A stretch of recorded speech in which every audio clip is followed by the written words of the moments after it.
What is up, everybody? Welcome back to the City Life Project YouTube channel for yet another live fight companion. Levels Fight League 19 and the pro fights start now. I don't know if you guys just caught that top amateur fight there. Unbelievable performance, but we are live here covering the rest of Levels Fight League 19, and then we will also be covering another MMA promotion later as well. You can check our schedule. It is up there. They're live on YouTube, so go check them out. They're a great league, an up-and-coming league, already sending fighters to the UFC, which is great. But we'll talk more about Levels Fight League here in a bit. Let's start with round one of this next one. We got Arman Raisi versus Kamil Krzyżaniak. Krzyżaniak? I always fuck up the Polish names. But anyways, 4 minutes and 43 seconds on the clock in this first round. Hope everyone's been having a great weekend, and already a nice right hand by Kamil. Kamil in the blue shorts. Raisi in the red corner. Left hook by Kamil. Back at center. Oh, just dabbing him up early. Body lock here by Kamil. Let's see if he'll trip him up. A nice left hand on the step back, and they reset at center. Not the biggest cage, but I do like the canvas. It's not like a pushy, slippery canvas. Looking for the single leg now is the Iraqi fighter, Arman Raisi, who's really, really looking for his first pro win here. Good defense by Kamil. Each of them land a shot on the step back. 345. Right hand by Kamil. Overhand right by Arman Raisi. 333. Clinching there for a moment was Kamil, but they separate. Some feints by both of them here. Low kick by Arman Raisi. Oh, overhand right swing and a miss by Kamil, but he's tripped up by Raisi. Raisi's just trying to load up that right hand. He's 0-3 as a pro, went 3-1 as an amateur. And he fought at Levels Fight League 10, returning now for his second time in the promotion. Clinching here, and again, Raisi trying to get that takedown, but just unsuccessful. Oh, Raisi pulling guard to drop guillotine, and doesn't get the neck locked. But he did pull guard mid-air. Didn't attack the neck as, I don't know, much as I thought he would be. Yo! Wait, what? Fighting Force happened yesterday? Is maybe there's another card today? Kaposa has it on today on his schedule. Damn. Well, maybe we'll find something else to watch tonight. Good to see you, by the way, Half Dead Frank. Oh, nice little reversal. Top position is Raisi, but attacking the neck, ironically, here is Kamil on the ground. 2 minutes and 16 seconds.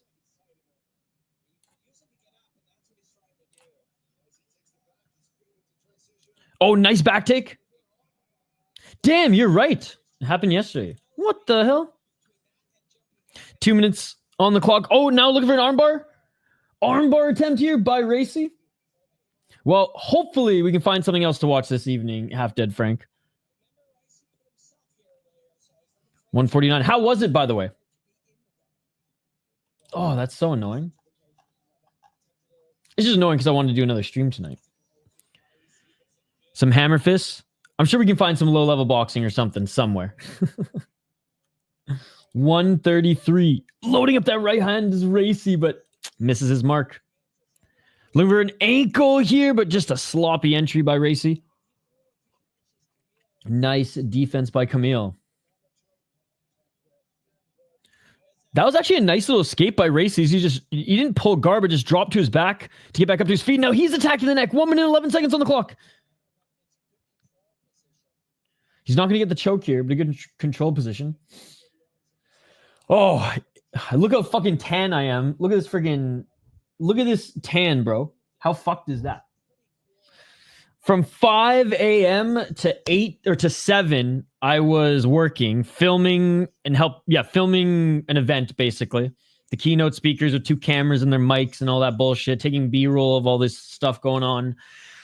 7 o'clock, off the clock, had a couple beers. My buddy had a sauna on site for the event, so fucking did like 3 sets of like crazy sauna and cold plunge, got home and passed the fuck out at 9 o'clock. And I slept 13 hours. So, and the day before I worked at 6 a 6 a.m. podcast shoot and worked all day on helping set up the event. So it's been a busy 2 days, an amazing event, fun times. I love my job. I love what I do, but it was exhausting. Final 10 seconds, back on their feet. Each of them landed right hand. It just seems like Kamil has a little bit more power. Of course he does. He's Polish. He's got the Polish power. You look cooked. You look like me. Yeah, dude. It was great, though. It was great. Hell yeah, man. Thank you. I haven't even caught up on UFC yet. Or anything that went on yesterday. PFL. Because, yeah, so, we streamed Friday. We did one championship. We're going into the second round, by the way, guys. We streamed one championship on Friday, and I'd literally, like, walked in the door after working the whole day, starting at 6 a.m. is whatever. I actually get up quite early, usually anyways. It's just, like, when you got to be set up on site for a guest to do a podcast, the lighting, the mics, all that bullshit, it's, like, it's just... I'd rather work construction at 6 a.m. than this type of shit. Yo, what's up, Sean Moody? Nice. I'm literally, I'm literally going to catch up on it after this. Fight Force was supposed to be tonight, or maybe, yeah, it was supposed to be tonight originally. That was on Tapology and their, and Compose's schedule. But apparently, thank you to Half Dead Frank, they did their show last night. So this might be the only stream today. Yo, I haven't watched yet. 4:51. But I hope Neil Magny got it done. Let's get it all. 4:46. All I know is Kevin Vallejos won because he's gonna be future champ, and I made sure to watch just that one because he's my fucking one of my favorite prospects in the UFC right now. 4:30 in the second round. Red corner is a Raisi, blue corner and the blue shorts. Thank God is Kamil. How's everyone's weekend been? Some good fights I heard. And, one championship was a pretty good card. No complaints. Looking for that body lock takedown again. Here was Casey. Used that left kick to find his entry, but honestly, skill-wise, like Raisi's not bad. It's just I don't think he has the power or explosiveness or like strength at the highest level where he can be like too dangerous. Maybe he's wrestling. Never mind. I'll say he's strong. I mean, the way he was able actually just to drag Kamil down there, but that one punch power. It's on YouTube. Maybe change your VPN to the United States or Canada and watch. Good to see you, young Justin. How's your weekend going, buddy? 3:31. And guys, let me know, is this your first time watching LFL? I'll make that the poll question. It's an up-and-coming league. Like, they've already sent off, which is unbelievable. I didn't catch the young stars or whatever they call it this morning, but there were like 20-some fights on that card. Well, I guess we'll do a member stream tonight, Scott, if there's not another stream for sure then. 3 minutes. And I'm joining MMA Nerds soon. I took on Jay from Rush Hour Fight Club. Shout out to Jay. Go check out his channel.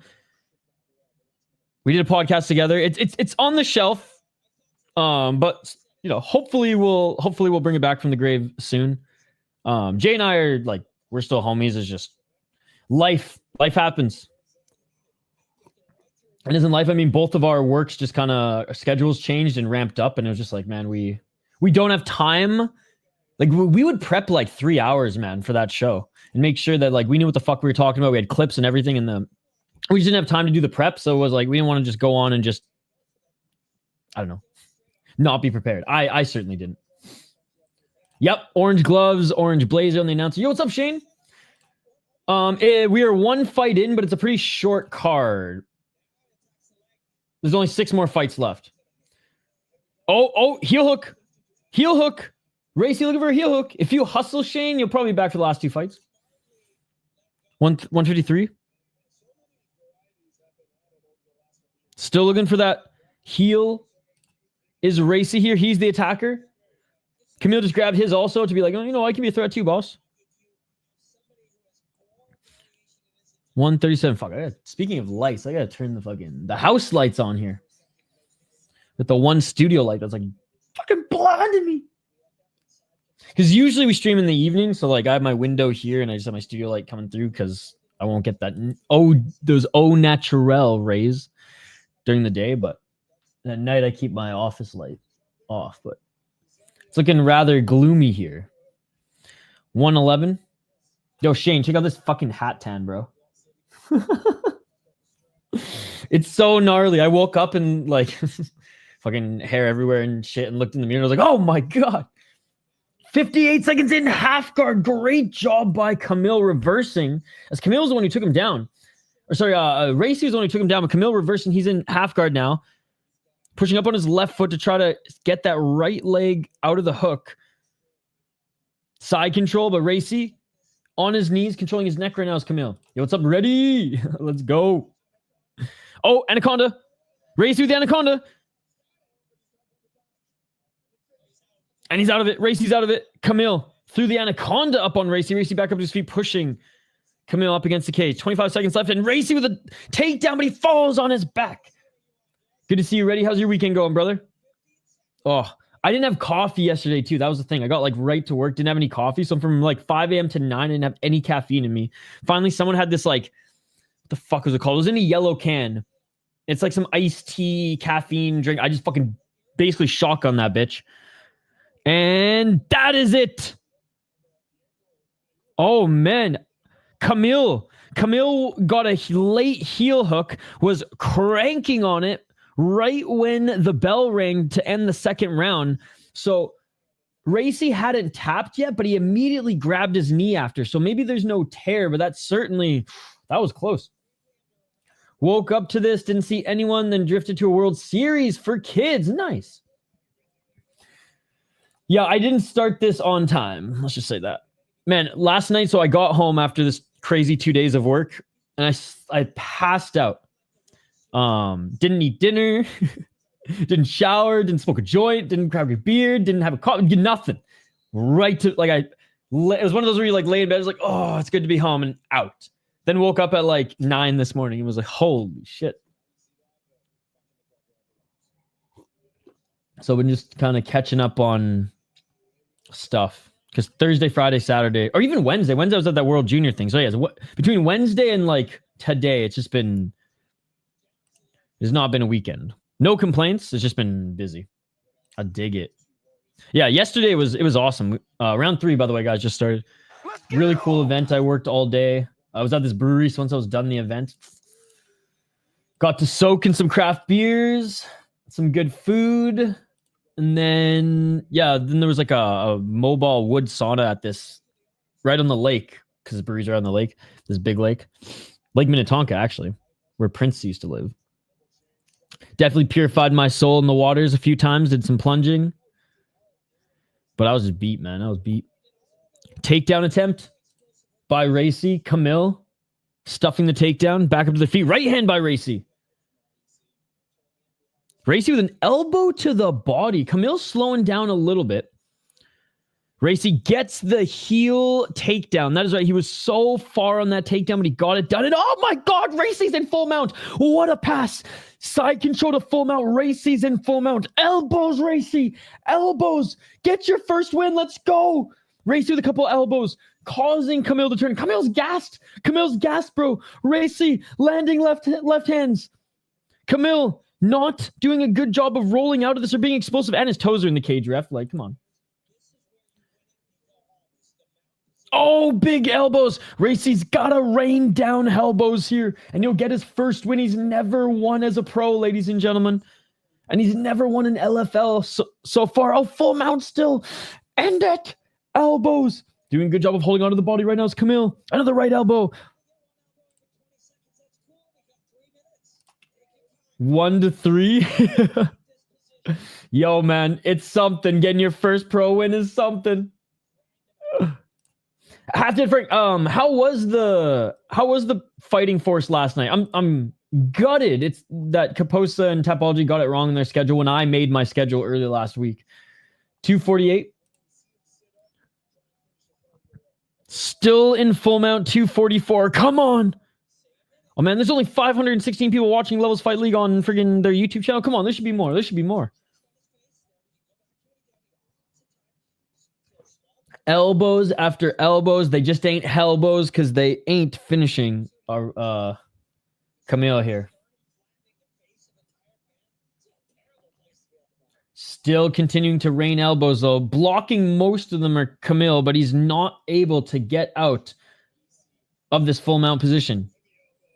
More elbows trying to roll to his left, but he's now eating right shots. Raisi. More elbows. Ref saying, defend. Left by Raisi. Raisi just got to continue to throw, man. Raisi just got to continue to throw. Did you send to USA? Then you have a bad VPN, bro. If your VPN can't handle YouTube, oof. You got to upgrade your VPN, my man. There's no way you're watching a BMO or Unext with that shit. But if you can't even watch YouTube, goddamn. It is on YouTube, accessible if you're in the United States. So, fuck, what's the VPN that I use? It's on my laptop. NordVPN works with all the big ones. Hold on one sec. 119. What's the one I use? Because mine used to not work either. And I actually paid for it, which was annoying. IP Vanish. That works too. So I'd say Nord and IP Vanish are the best for watching fights these days. Oh, back mount now. Elbows after elbows. But he's got to watch the back of the head here. Kamil might just get that DQ. I'm going to have to play catch up on Fighting Force. Thought we were going to watch it today as well. Okay, so my apologies if I confused you guys. I was also confused. I mean, maybe I just do a stream and we just watch it. I just click play, tell you guys, I just won't pause it. Be like, yo, guys, click play now. And we just fucking watch it. I don't know. What do you guys think? I haven't streamed much this weekend because I was busy with work. So I'm down to do something. 28 seconds. Maybe just a stream where we go through all of, what does it say? Matisek? What's his name? Cerebro Vigilante and Capoza. We just go through all the highlights. 10 seconds in this third round. 10-8 round. I mean, Raisi did everything but finish Kamil. Still back mount landing shots. Kamil got... I mean, you got to think that Raisi would have won at least one of the first two rounds because it was close.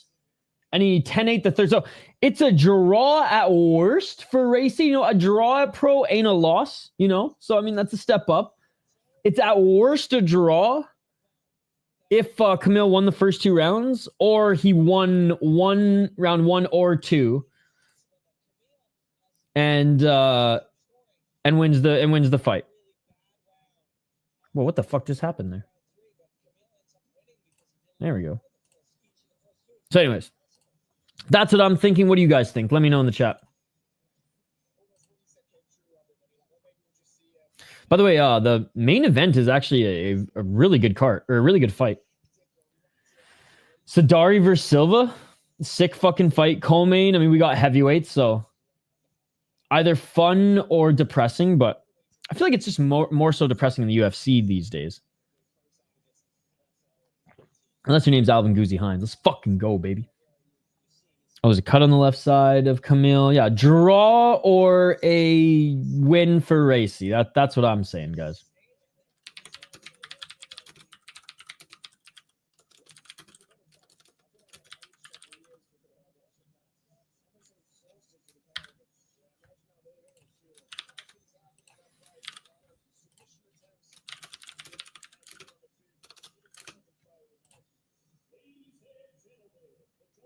All right, I got to pull a question up. Okay, we're listening in. Oh, we got a winner, so no draw. You got to give it to Raisi. Hey, getting his first win as a pro in mixed martial arts. Arman Raisi's got a gas tank, ladies and gentlemen. He has got a gas tank. All right, Levels, Fight League, Ring Card Girl fight kits, I will say, are nice. I like them. I like them. Robin Blackman shaved his fucking dyed ass hair. I don't like him on commentary, but I like his I like his breakdown stuff. And The thing is, I understand why a lot of people don't like Robin Black right now. He's kind of annoying. I get it. I grew up in Canada, though, and Robin Black's Canadian, former, actually pro MMA fighter in Canada, but he was also on like all the TSN radio, which is like it's like the sister station to ESPN. It's exactly like same shit, everything. Just TSN. I think formerly Toronto Sports Network, now the Sports Network, but they're still Toronto Sports Network. They don't give a fuck about anything but Toronto. But anyways, I digress. They had a bunch of radio station branches all over Canada and awesome sports radio. Like I grew up on it. I was gutted when it eventually like folded, as every big radio station is these days on AM especially.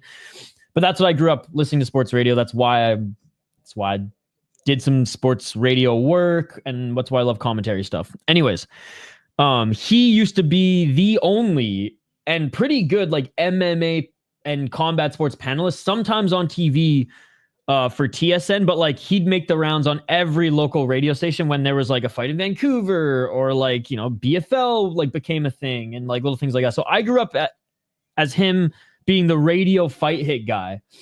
And yeah, so that's why maybe I have a little bit more patience.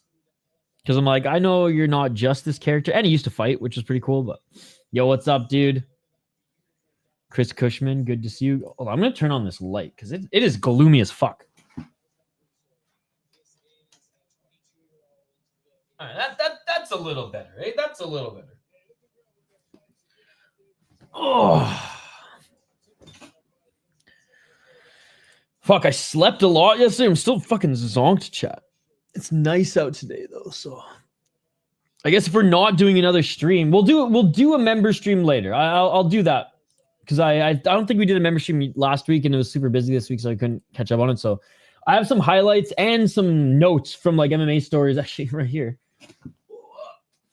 I got notes for some things we're going to talk about in the next member stream. Dude, I actually have way more notes than I figured. I got 3 pages of fucking notes for a membership stream that we didn't do this week. So that's what we'll do tonight. All right, next 2 fighters are entering the cage, so let's get right to it. Good pacing on this. And I imagine like the production team is pretty gassed right now, given earlier today, ladies and gentlemen. And I promise next time that this happens, next Levels Fight event, we'll do the whole shebang. We'll go balls to the wall, not balls deep, but we'll go balls to the wall, and we'll go LFA New Talent 15, which had, okay, only 13. I thought 23 for some reason, but still 13 fights. It was a big fucking card. And then they go right after that, right after the New Talent show to 19, which shout to Levels Fight League. That's one of the reasons why they're growing their social media and their YouTube channel so quickly, is they do like back-to-back pretty big cards. Obviously, one being kind of like the Fury Amateurs or Challenger Series or whatever you call it. PFL Challenger Series, Fury Amateur Series, whatever. Same sort of deal. But they're good fights. And the fact that they're on YouTube for everyone to see is great. Because, like, WoW, for example, in Spain, they're on Fight Pass, which is awesome for them. But are they Fight Pass level yet? I don't think so. Good fights, good show. But, like, you know what I mean? Whereas Levels, like, eventually they'll get on Fight Pass. Maybe not. Maybe they'll just want to go YouTube route, or get on maybe, like, XTB at, like, some point or something. But it's definitely an option. And their production value is pretty damn good for in-house right now. All right, next 2 fighters. I wish there was a place I can catch all the fights on one channel. I mean, UFC Fight Pass is almost that. It's about, like, I'd say 65 or 70% that for the average fight consumer. You know, like, they had Muradov on there at one point, bro, right? And I know you guys are all saying, what the fuck is that? Exactly. So they'll go outside the box. I just wish they brought fucking Pancrase back, man. All right, Afshin. Is he Persian? He must be Persian, Persian Dutch. But anyways, I just know that because I have a cousin named Afshin. Afshin Bahrampour Naghani. This guy's Persian as fuck, bro. He won his first ever pro MMA fighting on the amateur scene. He went 4-3. Actually fought in Cage Warriors Academy and LFL New Talent. He's up against Wouter. Wouter van Bussel. I love that. Making his pro debut. 3-2 in his last 5 fights as an amateur. And it looks like he competed in Cage Warriors Academy. 6 submissions. 4 decisions, 1 KO TKO. Was actually the champion in Cage Warriors Academy. And he beat some, man, he fought some good opponents in Cage Warriors Academy, Budo Fighting Championship, amateurs, and Levels Fight League amateurs as well. He fought in some damn good amateur promotions, dude, and good competition as well. He went 11-3. Oh boy. I think Wouter is gonna win, but she's 22. Yeah, fucking Van Bussel's gonna win this one, ladies and gentlemen. But we'll root for Uncle Afshin. I think he's like my age, but whatever.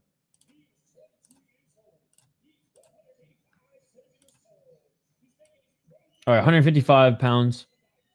Fuck, dude, this guy's huge. Yep.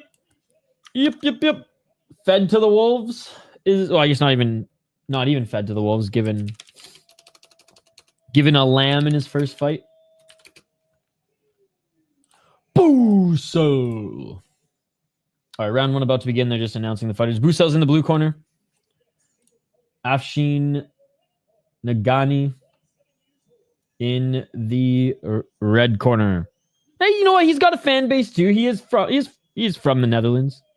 Probably born and raised there.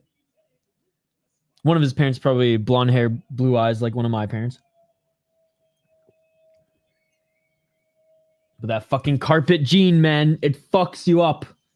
Even if you're a halfer. Even if you're a halfling. I know. I get sunburned and I look like a walking carpet. What the fuck, bro? All right. Round 1. Third fight on the card. And it's cool. They have their own facility for this. It's like their Apex, but with an actual crowd.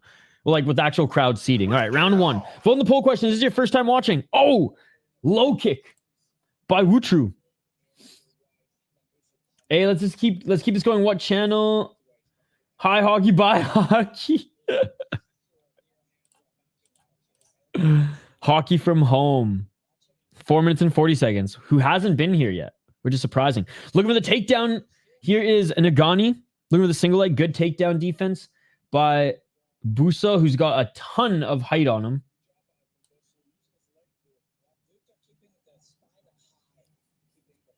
Tall, lanky ass Bussel.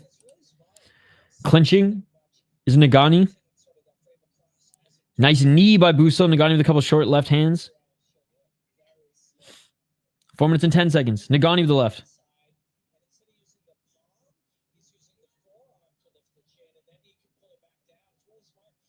Left hand by Naghani.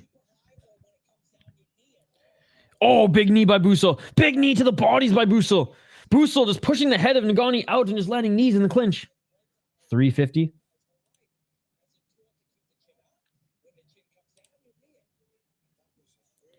$342. Again, you can find this broadcast for free on YouTube. And if it somehow is blocked in your region on Levels Fight League YouTube channel, just use your VPN, set to the United States. Bing, bang, boom. 329. Oh, a big knee by Bussel. More knees by Bussel in the clinch. Right elbow by Bussel just missed. Bussel swing with the right hand. And here comes Naghani. Naghani with the 1-2 entering. Big knee by Bussel. He drops Naghani. Bussel with the knee drops Naghani. He's in the top position, landing some big elbows. Naghani's in survival mode. Naghani trying to fetch an arm here. Naghani rolling. Naghani hitting shot. It is all over. It is all over. What a knee. What a knee. What a knee. Afshin Naghani came out with the 1-2 and over ducking. Step back left. Naghani comes in and boom, knee to the nose. Knee to the nose. It's broken, ladies and gentlemen. It's smashed. It's smashed. It's mangled, and he jumps into the crowd. What a finish for the 22-year-old Wouter van Bussel. And what a debut. Look at the replay here. Boom! Knee right in the middle, and that hurt him. Then a left hand and another knee. Oh my God, it was 2 knees in a row. It was 2 knees in a row. Jeez.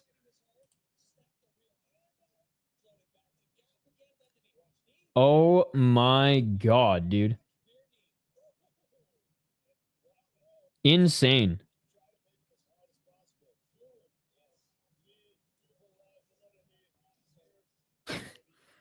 Wow.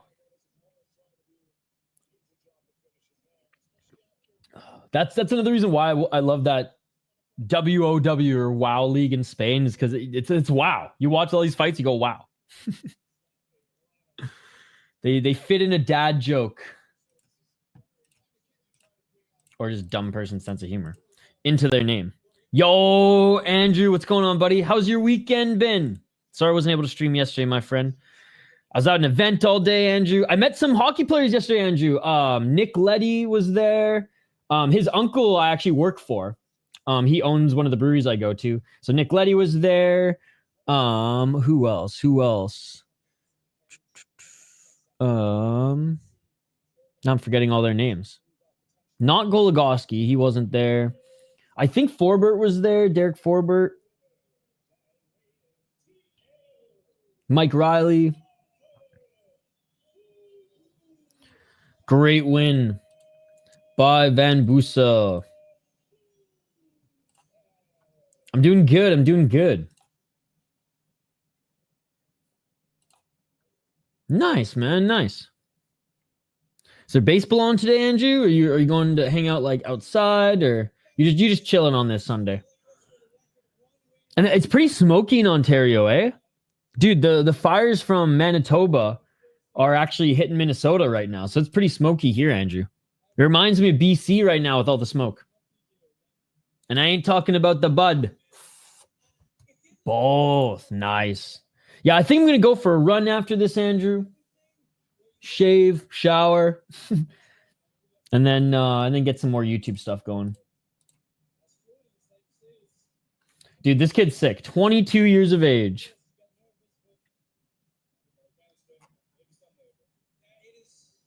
It's I love how it's an ode to the Japanese leagues, and they don't give you a trophy when you win, but they give you a medal.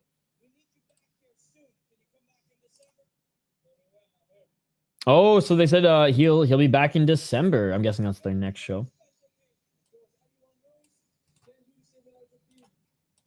Hey, he's giving a shout out to his team right now. That's great. Again, vote in the poll question, guys. Is this the first time you've watched Levels Fight League? Andrew, if you want to watch this as well, it is on YouTube. Levels Fight League. I can even share it in the chat for you if you want, buddy.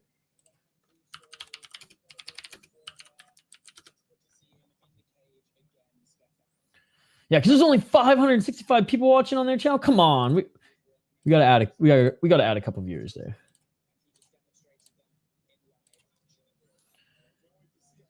AirC are very low, so they cancel my sports.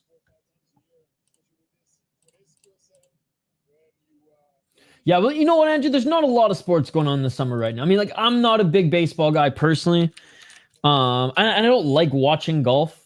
I don't even play much golf, but if I did, I'd watch, or I'd play versus watch. I do like tennis. There's a lot of good tennis on. Tennis is fun to watch. There's levels to this. What's up, JVD? Good to see you, buddy. How's your weekend going? The fight's been pretty good. That last finish was insane. I'll see if anyone's shared it on Twitter yet. Your JVD, I was just telling Andrew, met some NHL players yesterday. They were at this event, and the nephew of my client who owns this brewery, and I work on like his media and podcast stuff.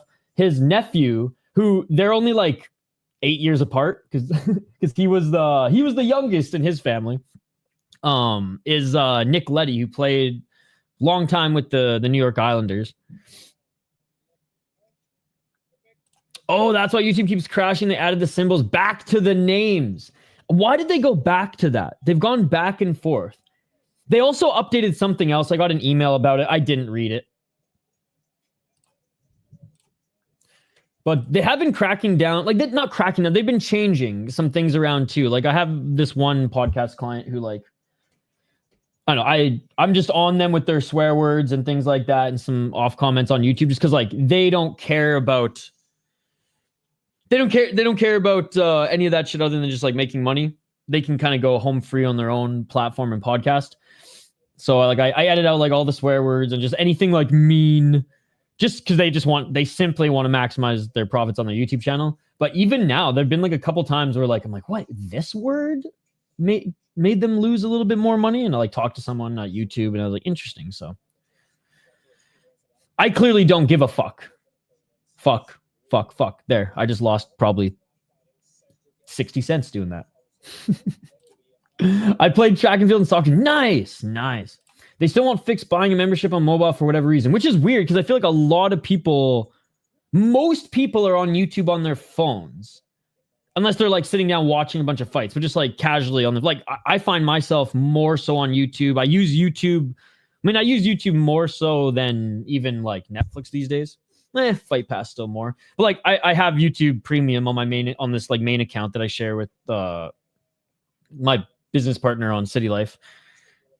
And I'm always just listening to podcasts and shows and stuff on the go. And it's always on my phone. So, and every now and then I'd want to donate on my phone as well. And then, I haven't been, I don't think I've ever donated on the computer, actually, now that I think about it. Hell yeah, Andrew, you competing this year?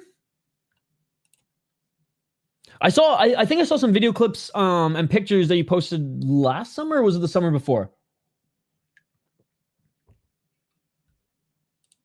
Track and field's a lot of fun, Andrew. When I was in school, and I just did it for like recreationally in college. By no means any good, but I don't know. I am same with like biking. I'm not like a fucking prude nerd. Like I don't have good running shoes, but I run every day. I don't own fucking spandex for biking. I bike multiple miles every day. Well, I don't bike as much as I used to, but that's just because I don't have good health insurance in the United States. Once I get better health insurance, then I'll get back to biking. My mountain bike hasn't seen the light of day. It's just staring at me right now. Hasn't seen the light of day in so long because I'm scared I'm going to break a bone in the States and have to pay like fucking 40 grand. Dude, I broke bones in Canada, in the hospital, cast up, back out hanging out with the homies. I remember I got stitches in Canada for playing hockey a couple times, and it's just ball hockey. Able to come back in the third period. Ambulance bill covered, not a big deal. My buddy said if I had to take an ambulance and get stitches in the States, it'd cost me like fucking 8 grand, 7 grand, 6 grand, somewhere in that fucking category. Yo, what's up, Josh? It's on YouTube. Did I know that JVDs are shadow? The setup looks different. Did hockey make you move? No, I've been here for 2 months. 2 months now. Cats are for Canucks. Americans just deal with it.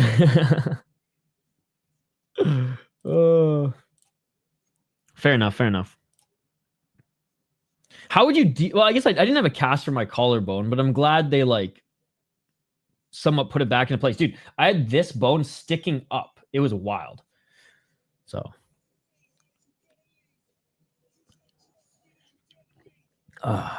Americans are like, fuck it.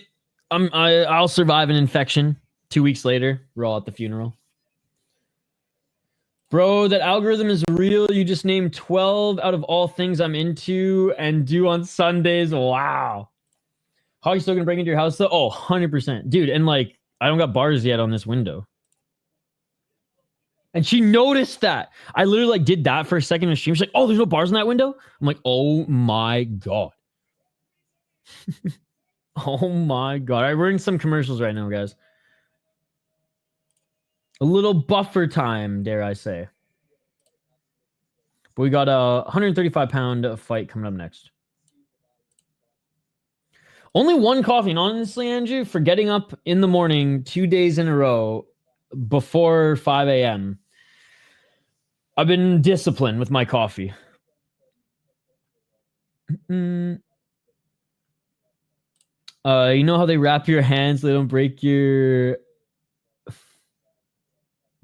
metatarsals? Just wrap your entire body with hand wraps. You know what? That's a good idea. I've wrapped my shins before when I wasn't like competing in fighting competitions, which again, guys, I'm no fucking hero. I was not good. That's why I stopped around like before even 15, I think. But all my friends played soccer. I sucked at soccer and I hated to run when I was a kid. A lot of my friends played hockey. My parents couldn't afford hockey, so martial arts was the sport I did.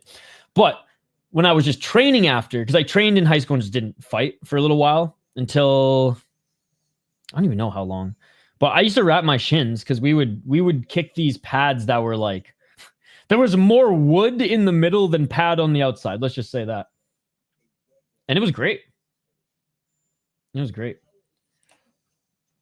Yeah, dude. And it was tough though. From 5 a.m. to 9 yesterday. And I'm like, that was like the busiest part of the day. I'm like filming and miking up the guest speakers and things like that. And I did at 9 o'clock. I was like, bro, I'm not gonna make it. I was like, I feel like it's lunchtime right now. And then a friend of mine gave me this caffeinated drink, which usually like I don't like sugar, but I was like, give me that. I'll drink it. It was like a wannabe healthy energy drink. It was in a yellow can. It still was sweet as hell. Shin splints for life, 100%. 100%. Yeah, so that, and then when I was in high school, I was obsessed with just like not being a bitch in the summer and walking around barefoot. Now I didn't live in like a city, so I didn't have to like watch. I wasn't like walking the fucking downtown crackhead streets or anything. But yeah, man, there was a summer when I was in high school. I would like go camping and hiking and stuff like that, and like I could just like kick off the shoes for a bit and like them hobbit feet. It was no thing. Now I'm a little fucking baby back bitch again, and I'll like walk out the driveway and be like, "Ooh, should have put my fucking sandals on." All right, next two fighters are making their walkout now. Ayo.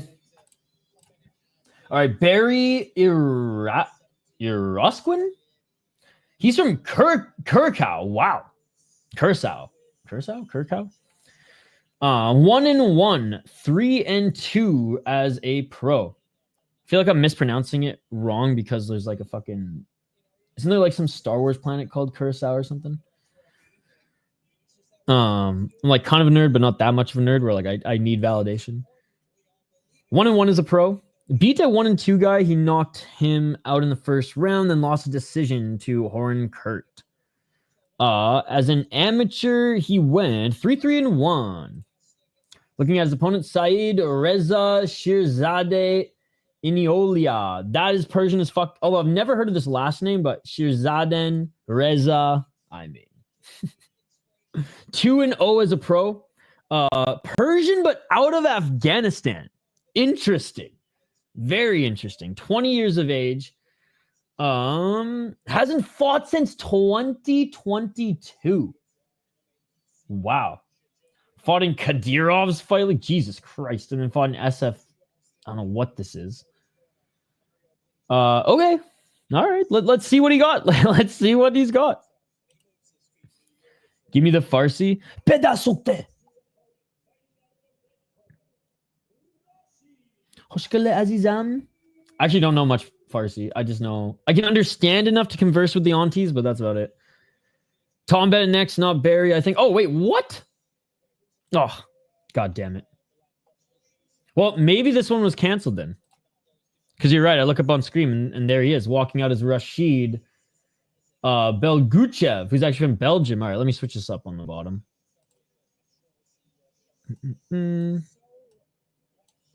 Oh, I hope that fight wasn't canceled.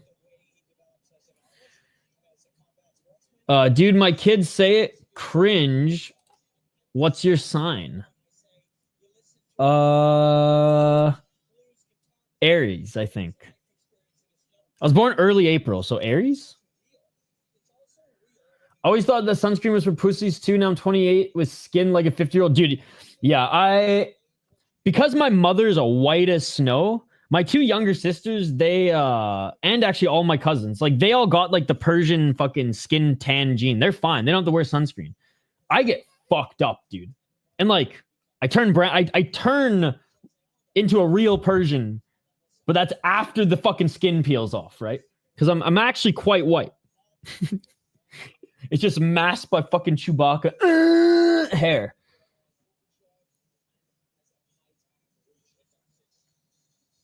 Yeah, I worked for this campground in high school for like a summer, and there were a bunch of hippies that owned it, and they literally asked me what time I was born and what my sign was so that they could put me on shift with people I was horoscopically compatible with. I'm the opposite, 47 with a young skin. I'm olive, Italian, Portuguese. Let's go. So like you got olive oil just like baked into your skin defending you. God damn. Dude. All right, Rashid Bulguchev, ladies and gentlemen. He is 3-2 as a pro. Lost his last fight. Wow. Hasn't fought since 2023, but he tried to fight twice in 2024, got canceled, and tried to fight twice in 2025, got canceled. Finally fighting Tom Benett. So he's tried to get into fights. I don't know if it's because he was injured or just bad luck, but he's up against Tom Benett, who's good, man. 5-0 in his last 5 fights. 1-0 as a pro. Okay, and he went 4-1 as an amateur. Fought in Cage Warriors Academy. And won his debut against a guy who had 16 fights, but who's only 6-11. I'm going with the English fighter on this one. Again, guys, hopefully we see the fight that was supposed to be next here.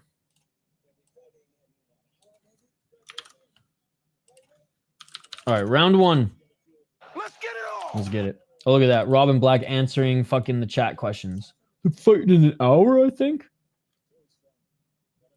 Why the staff put cream on all of them and pat down as well? So they make sure there's like no foreign objects in there. They make sure their gloves are like properly wrapped, and they put some Vaseline on the face to help like protect some of the cuts. And the commission does it, Andrew, so that the coaches don't over Vaseline like they did with George St. Pierre to make him a little slippery. Tom Benett sounds like an action hero in a sniper film. 100%.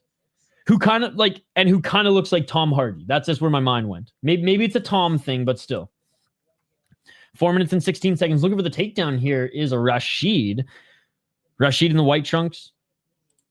Tom Benett in the blue. The one thing I don't like about Levels Fight League is they have fight kits. And these guys like allow them to have some fucking sponsors on their shorts, all right? 359. Benett I'm picking. Benett defending the takedown well, but Rashid Bulguchev. Good body lock here. Oh, nice. Well, you know what, Shin? There's still, well, there might be 3 fights left or 4. One of them might have been canceled. Yo, what's up, K1? Rebecca's taken so much damage his last 3 fights, always goes out there and scraps. I haven't seen any of the UFC card yet. I'm going to watch it after this because, unfortunately, guys, the fight companion that we're going to do after this, Fighting 416, Kaposa and Tapology got it wrong earlier this week. It actually happened last night. So it's already over, unfortunately. It already happened 13 hours ago, which I'm very sad about, So we're probably going to do a member stream later, but I'll have some time to catch up on UFC. Hey, well, as long as you're still able to be productive, make your rent money, then I hope you're having a good fucking time. Let's go. You know what's funny is I love rolling crazy, but I'm more of a cross joint and tulip guy versus an L. I know in Pittsburgh, I know freaking Wiz Khalifa and Mac Miller, rest in peace, fucking used to love them L's. I just don't want to get scissors involved. I'll get toothpicks involved, but I just don't want to get scissors involved. Oh, big shot there by Rashid, and he hurt Tom Benett. 224. Yeah, Josh, I'm going to go for a run and then divulge myself. And do some hill sprints today, I think. It's a hill sprint kind of day. 213. Probably around, I'm thinking 8 or 9 Eastern. Are you kidding me? Oh, you younglings. That's hilarious that you think that. You clearly have no respect for me, and I'm going to give you a 15-minute timeout just because of that.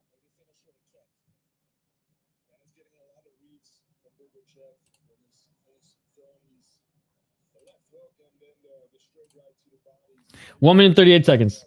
I'm bringing Josh back right now, guys. I'm just making him squirm because he's elevated. I'm just making him squirm because he's elevated. I'm bringing him back. Don't worry. I've already got it open on YouTube. 1 minute and 18 seconds. Low kick. by Tom Benett.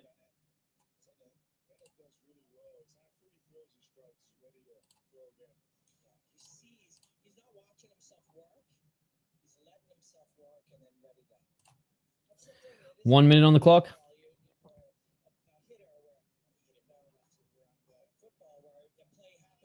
Oh, big right hand.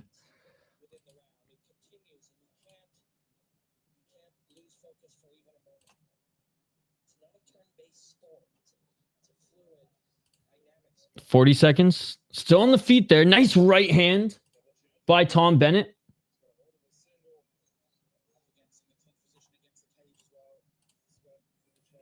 Yeah, that's all right.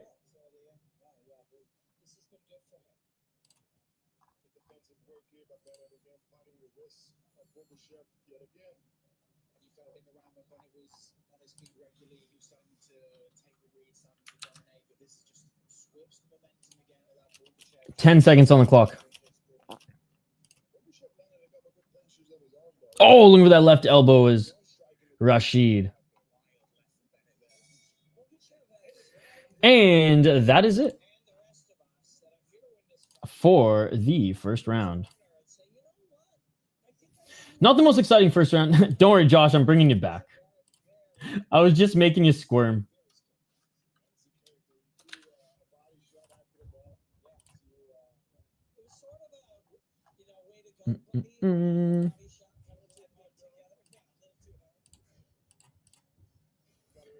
Hilarious commentary. I know. Robin Black is interesting.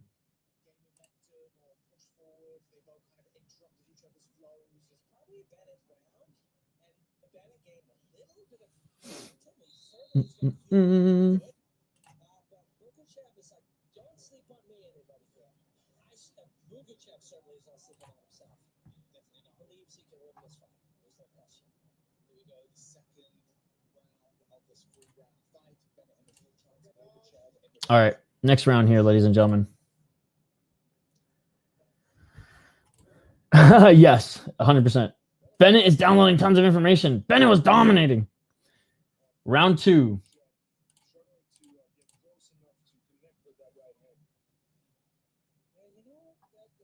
Four minutes and 42 seconds.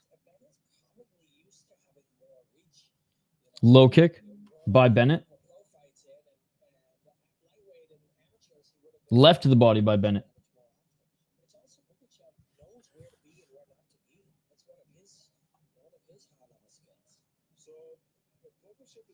.421. Walking forward. Is Benett. Benett with the low kick. How's Hircin go in denial?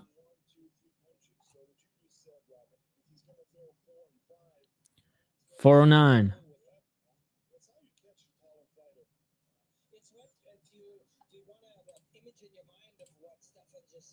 Hello.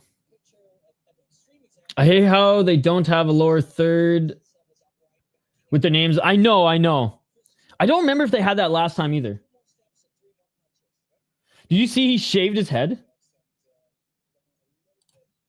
How's your weekend going, Skate? Guys, I haven't watched any of the UFC card yet, so I'm going to catch up with it tonight since that friggin' Fight Force isn't going on.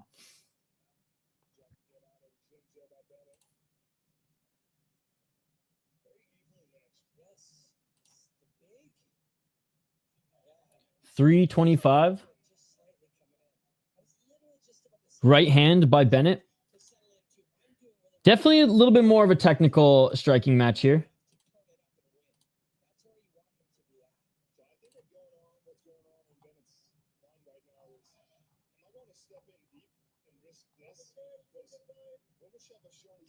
.302.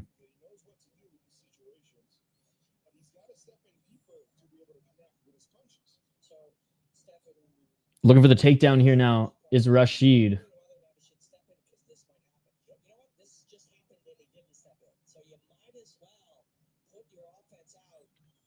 .242. Still trying to get that takedown, trying to pull him off the wall.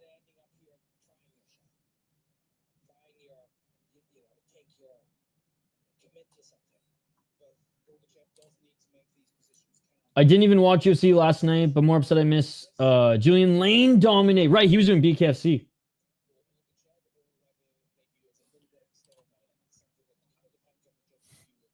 Or Josh Paul's gonna be pissed when he comes back in the chat. Josh Paul was like, I'm so high right now, bro. And I was like, oh yeah. I'm talking about, joint rolling. And I was like, oh yeah, like cross joints. He's like, you can't roll cross joint, that's cap. And I was like, 15-minute timeout. Hey, he's back. Oh, you knew I wouldn't ban you forever, Josh. Did you hear me after? I was like, Josh is so elevated that I'm just gonna trip him out over here. I made sure by accident, I was like, oh, did I like permit? So I like went on like my community thing and I was like scrolling through. Okay, his name's not there. We're good. I only twist them up when I'm like hanging out with the boys. I'm not gonna sit here and smoke. Like, you need 3 lighters. You need help. So I can't like just sit here and smoke a fucking whole one. I ain't that crazy. But the next time, like I have some friends over, I'll go live just to show you, Josh. I'll go live just to show you. It's one of my only good party tricks. 115. Nice left hand by Benett, but he almost gave himself up for a takedown by Rashid. He dog walked the former champ too, I guess. Let me bang, bros. The real BK deal. And it took him a while.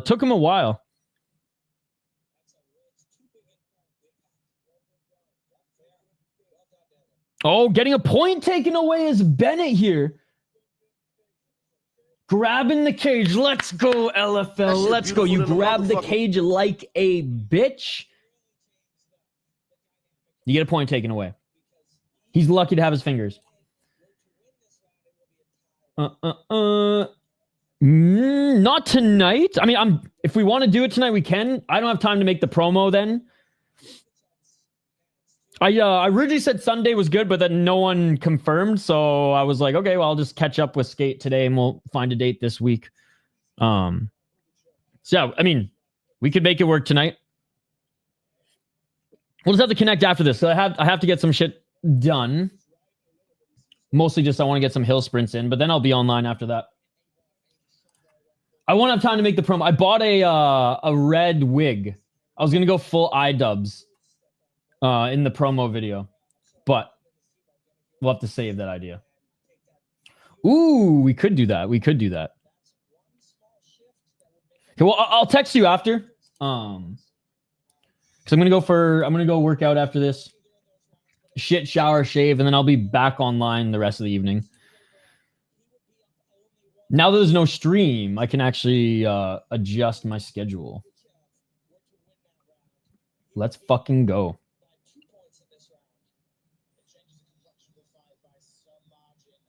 There might be less passion to the promo video if I lose, but if I win, it'll be extra cheeky. I was like, and I haven't written the script yet, but like I'm gonna write a script for it and everything. I'm like, I'm gonna like incorporate like the touch butt in the park meme, and like Big Red being a jiu-jitsu guy, like him pulling guard, training and stuff like that. Have like the iDubbbz music in the background. Have me like lurking, writing down like notes. I don't know. I have some ideas. I told my roommate, or not my roommate, my old roommate, my buddy Joe, who's visiting in town, the idea, and he's like, dude, I want to participate. So I'm like, fucking rights. But this, I wanted to put this song in the background. What we do here is go. Like, remember like early iDubbbz with like, the, like content cops, and he put this song and like have a little skit, like when he went after, what was his name? Oh, I forget. The guy who looked like a gnome. But anyways, then he like beat the shit out of the gnome. Yeah. Keemstar. That's what it is. Fighting Force happened yesterday, Shane. You got the schedule wrong, so no Fighting Force, unfortunately. All right, round 3.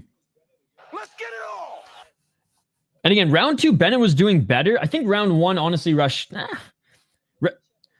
maybe could have been winning the second round. I still had Tom Benett, but getting that point taken away, huge for this fight.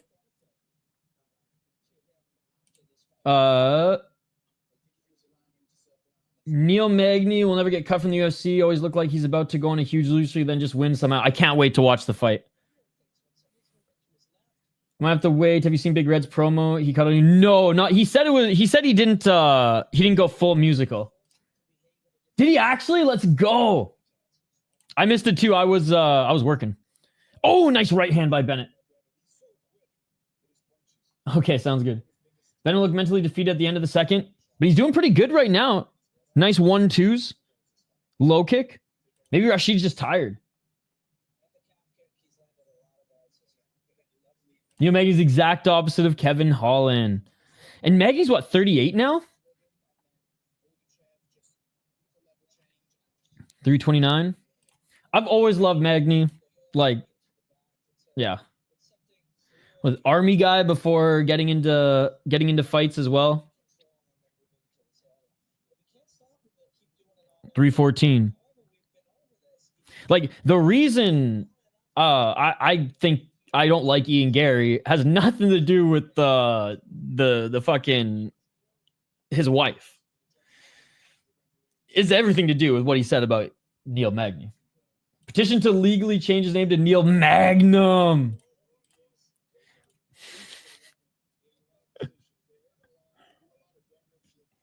Oh, 244.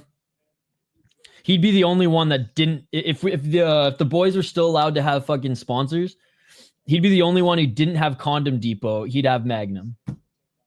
That shit beautiful than a motherfucker. 232. Which I think actually there was a few guys in Strikeforce who did. 224.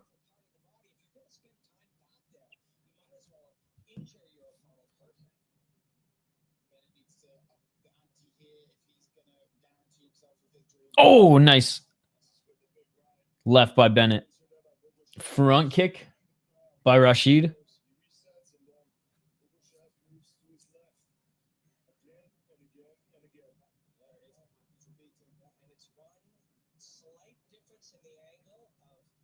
Rashid with the low kick.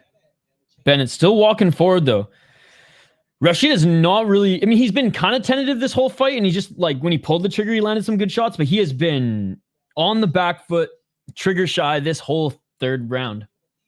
Did I say period? I meant round. So, Durex? 127?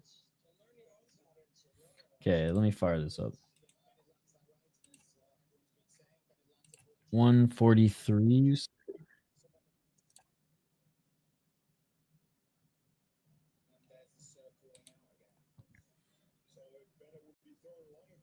Friggin' bong in hand. I love it.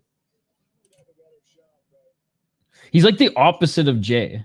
He's smoking fucking tobacco out of the bong. Okay, we'll react to it between fights. Def, don't want your stuff sliding around in the... 47 seconds. Nice body lock here by Rashid as he's pushing Tom Benett up against the cage. Can he get a takedown?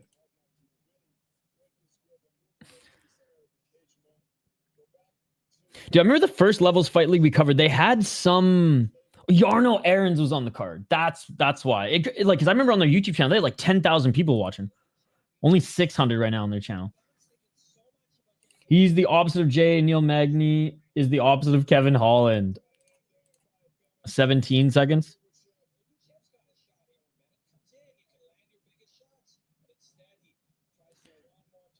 We just got to have them fight.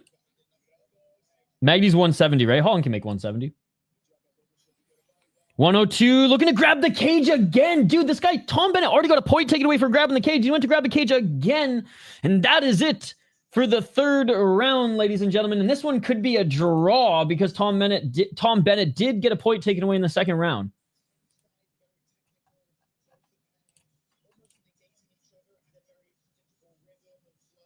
Yep. Sardari gave Kieta his hardest fight. And I think Sardari's going to win today.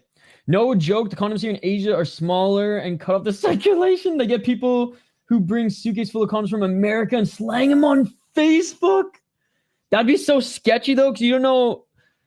Fuck, what was it? Was it an episode of... No, it was F is for Family. The one worker, that one, like, Mexican worker who just pokes holes in all the condoms before fucking putting them in the vending machine. Kevin Holland might win, but he will eventually lose. Magny might lose, but he will eventually win. The Farsi is up next. Mr. C's Condom Emporium. Dude, yeah, what's your Facebook fucking channel? Okay, so they just did a little Yankee swap. He is coming up next? All right.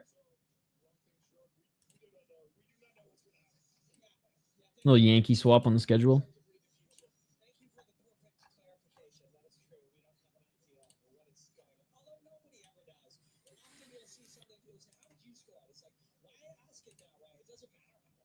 All right, we're still listening in for the decision. Dude, wait till you see Robin Black, man, with his shaved ass, non-dyed hair. He's definitely showing his age and fight age, because he did used to be a pro fighter. He wasn't great by any means, but he's been there. He's done that. Draw for sure. Fair decision. Fair decision.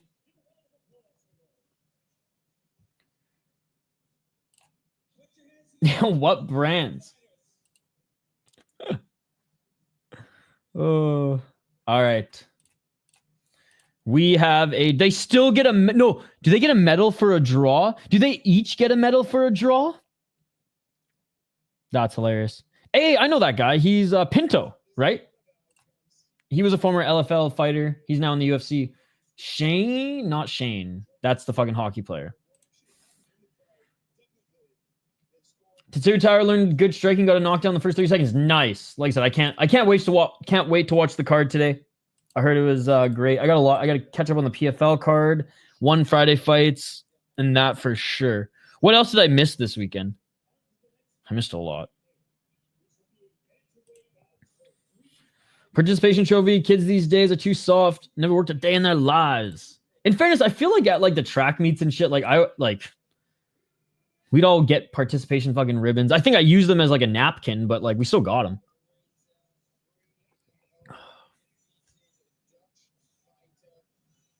Okay, here we go. Saeed Reza Shirzad-Iniolia. Which honestly, this last name ain't fucking Persian, but the rest is Persian as fuck. He's Persian, but he trains out of Afghanistan, dude.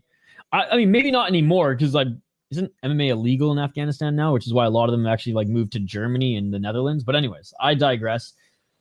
2 TKOs in his first 2 fights, but he hasn't fought since 2022. So he's 22, man. So he just spent that whole time training. See you later, Andrew.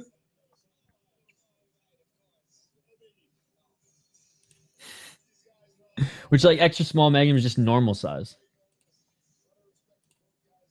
All right.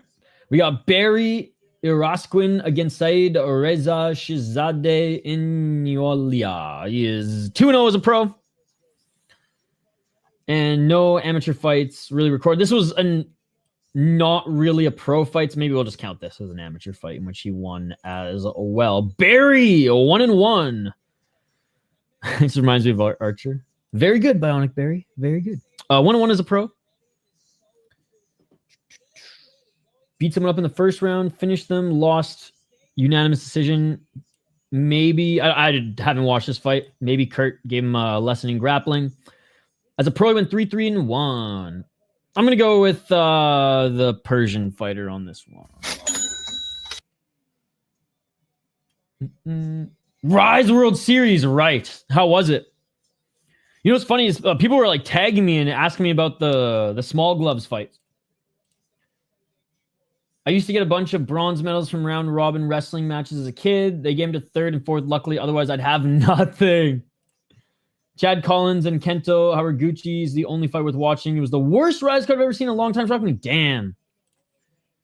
Hot take, SKS was better than Rise this weekend. They did open glove, J-kick fights that were shockingly not good. Wow. Because Rise and small gloves fights are always good. I'm picking Iniolia.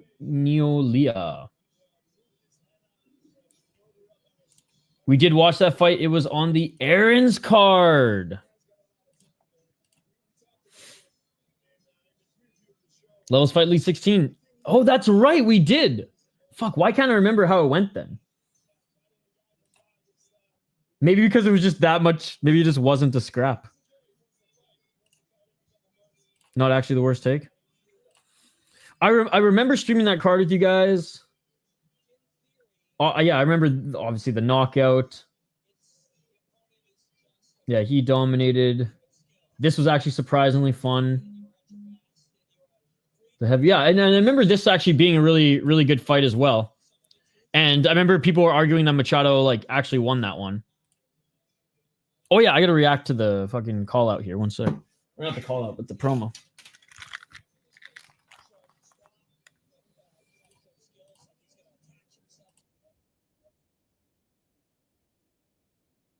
Okay. So this is the promo. Collins versus Hargreaves was fantastic. All right, they're just being announced right now, guys. Insults hurled at you. It's almost like they were mad at you for having to be put. Hold on. What was the time you said again? Oh, I'm scrolling up. 1:43:21. Close enough. Don't want to fight, but because the entire community doesn't want to fight. I've been sitting here waiting to defend my belt. Nobody wants to get that belt defense. You know, they don't want to give it to me. Nobody wants to come on here and get smoked. There is one man brave enough, and his name is Isha. Good guy. You know, he's gonna step up because the rest of the community is doing what all MMA fighters dread losing it as. Not getting knocked out. It's not the worst way to lose. What's going on in this MMA YouTube community is losing by timidity. I just want to say, I want a rematch clause just because of it being short notice, but I'm down. And I'm down to make this a fucking series if we go 1-1 in the next one. Losing by let's exhaust the fucking views. Timidity. Losing by refusal to fight. That's what's going on right now. And I'm looking at all y'all. Anybody who's hearing this right now, you can't pretend you didn't hear it. This could have been your chance. We heard it, baby. You didn't want to smoke. Give me the title shot. You know, show up, watch it. I'm gonna give anybody $50 that beats me. I don't want your money. $50 to anybody. I just want the rematch clause. and I'll give pay me $5 in return. I'll even let you do it on a payment plan for most of y'all. There you go. I don't want the money. I just want a rematch clause because I want this to potentially become a series. You pay me $1 a month for 5 months. And I'll give you $50 to lop the head off. You know, I'm like John Gerard from Talladega Nights. Maybe I want to just lose so I can go, you know, just be a dog trainer. I would lose with the amount of coffee I drink. And retire and go off into the sunset and let Ricky Bobby beat him. Maybe it could be you. You could be Ricky Bobby. But right now, nobody's even showing up to the race. I don't know. I don't know. For a community that's supposed to be about fighting, nobody wants to smoke. It's like the mental kumite, like mental MMA kumite. And I don't think that I'm 0-1, by the way. That's fine. Whatever. Insurmountable Red is gonna Rush Hour Fight Club and myself. We had an MMA nerd throwdown, and it was actually a pretty good fight. It went back and forth. I was off on one kickboxing question I thought I had, and he got me in the last boxing one. So fair and square. Stay insurmountable. Or, you know, somebody can step up after I win this against Isha. Where the hell did Idaho go anyways? All right, there we go. There's the challenge. And hey, accepted. I accepted actually last week. We just didn't have a time or place set yet. But now, yeah, as long as there's a rematch clause to potentially set up a best of 3. And if I lose 2 in a row, then you know, that's on me. That's on me thinking I ever had a chance. But let's fucking go. Let's fucking go. I think I still have my notes. I can like cram some studying in. I don't actually know the questions, guys. Before the last MMA nerd with Jay, I just brushed up on like MMA lore, you know, some stuff that I know about, but like needed to get the dates exactly. Did he just compare himself to a gay Frenchman? Nice takedown. By the way, the fight has started, guys. Sorry, we had to finish that up. Round 1. And in the top position right now, Saeed Reza. Trying to land some shots in the top position, but scrambling from the bottom is Barry. Yes, it is, Bionic Barry. Yes, it is. I don't want to be accused of promotional masterpiece. 2-0 champ for 0-1 challenger. Yeah, but this is like deep, where like the 0-1 challenger could be like Peach Boy and put up a good fight to set up a potential rematch for the belt. Just saying. Now, I don't want to compare myself to the legend that is Peach Boy, but I mean, I am him in that scenario. 228. And I feel like Jay, like as a pro debut, going up against Jay with like the 360 knowledge that he has in boxing and kickboxing too, is like a valiant fucking first match. So 212. And like I suck with dates, right? I know like even the last Hank the Tank one, I was like, fuck. There were some dates where I'm like, it's either 2018 or 17, and it was like 18. I'm like, oh, I'm lucky that like, you know, so I I definitely, that's my weakness. Dates and boxing, but usually, I would say I'm better than the average person, but like Big Red knows his shit, man. 147. Oh, back up to his feet here is Saeed Reza, as he was landing some ground and pound, trying to readjust and walking forward right now. Spinning back fist attempt. No, he did really good. Well, I fucked up on one of the kickboxing questions and he got it. And then MMA, I think there was like one that he like fumbled on, but we were like each getting the MMA stuff. And then there was a boxing question I just didn't know. And he got it so quickly. Good fight indeed. Yo, what's up, Curtis Clark? Good to see you. Nice takedown. Back and forth attempt here, ladies and gentlemen.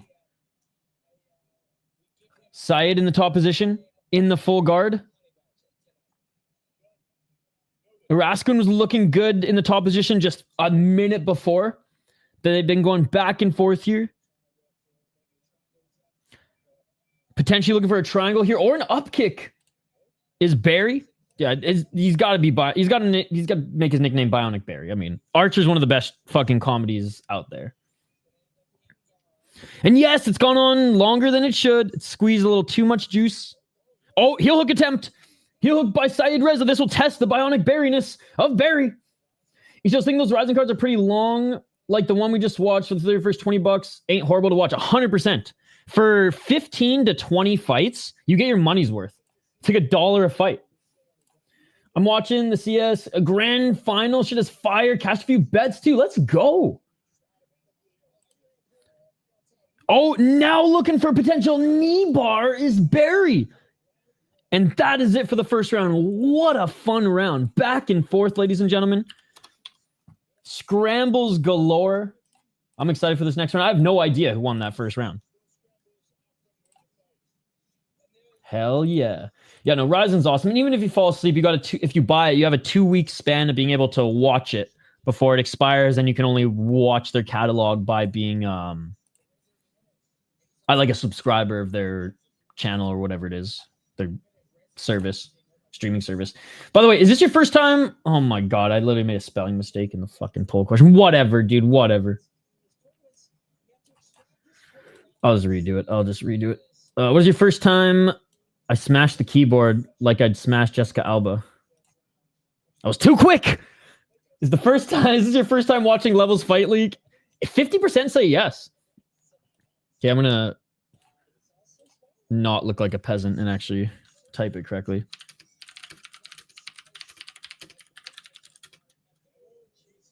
I made an account too. Let's go. You're a real one.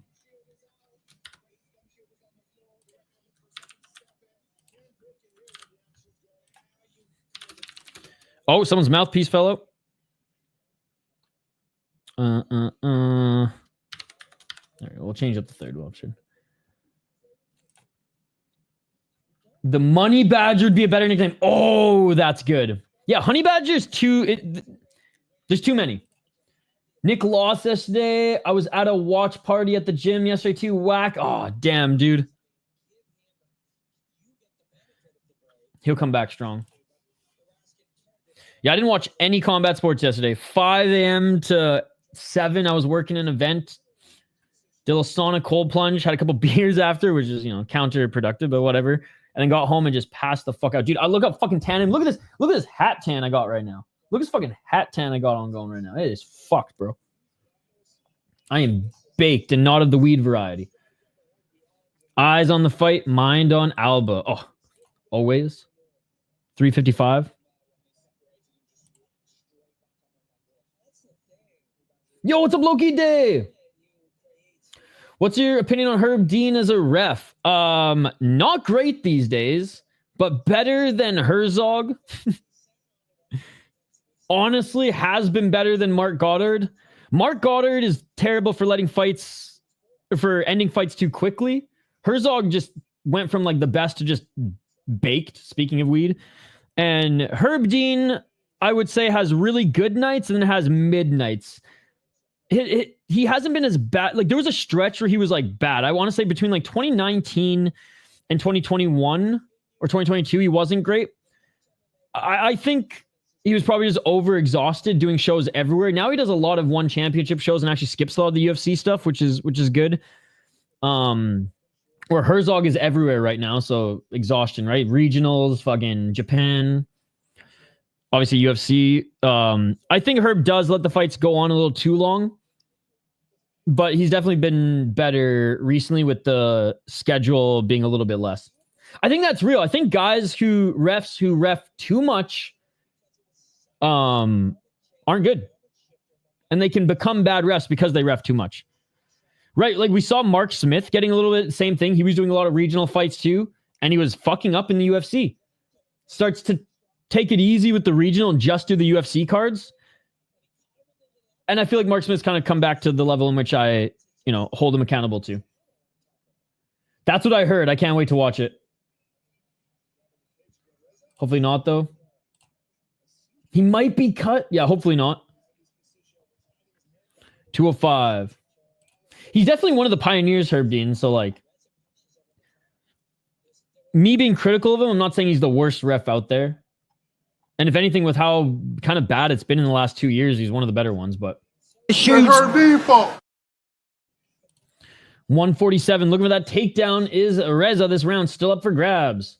Being overworked is real. Dude, that's why I think Herzog is not that great anymore. Because he's in... Dude, I saw him in Octagon. Like, Octagon with a C. Like, Kazakhstan. I saw him in Octagon. I see him in Ryzen. I see him in Cage Fury FC. I've seen him in... I don't think I've seen him in LFA. And then, like, random promotions. Dude, there's, like, random fucking MMA promotions on Fight Pass. I'm like, what the hell? Herzog's here? And then he does UFC, like, 2 days later. So I'm like, man, like... He's everywhere. Yep. Is just me or does Reza... look tiny? He does look small. Looking for the takedown again. Good job stuffing the takedown, Bionic Barry. Good to see you, MMA. Yeah, Reza's tired, but just got out of the way of that kick. But right hand by Barry. Oh, nice side kick by Syed. Didn't connect high, but despite being a little smaller and tired, seemingly because he's been really applying the gas on the wrestling game, he just looks a little sloppy out there right now. This looks like some fucking capoeira shit. Oh, big knee by Barry. Spinning back fist by Reza. 25 seconds. They're both tired, man. High kick, swing and a miss by Syed Reza, and now he moves out of the way of a kick by Barry Irausquin. This looks like a fucking drunken bar fight, ladies and gentlemen. This looks like a drunken bar fight, and both of them hammered the Captain Morgans before this. Oh, spinning back fist. Didn't land clean, falls to the ground. And that is it for the second round. Dude, we have a whole third round, and both of them are, like, this felt like the end of the fight. This felt like the end of the fight. They're so tired. They didn't even bring out a stool for Syed Reza. He just fell to the ground. Damn. Those grappling exchanges in the first round gassed them both out. Which is the next fight. It should be the featured fight in Ken Hircin versus Belkhadir. That should be the next one.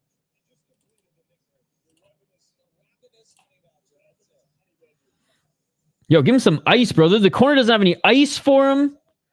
They're just waving their fucking t-shirts at him. Man.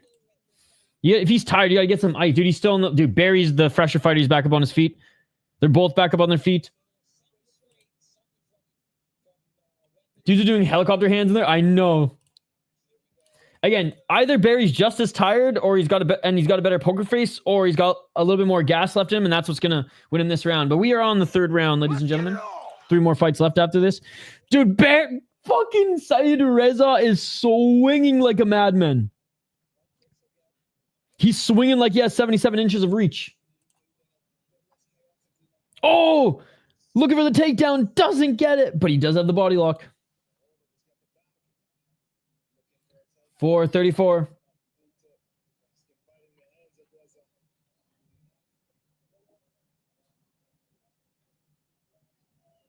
Oh, big knee by Syed Reza. Don't grab the cage. 416. Knee to the body, or to the leg, I should say. Then another knee to the head. As Reza still with the body lock here. Control time, but also landing some strikes. 4 minutes on the clock. In favor of a whom? It's a very close fight. It's a very close fight.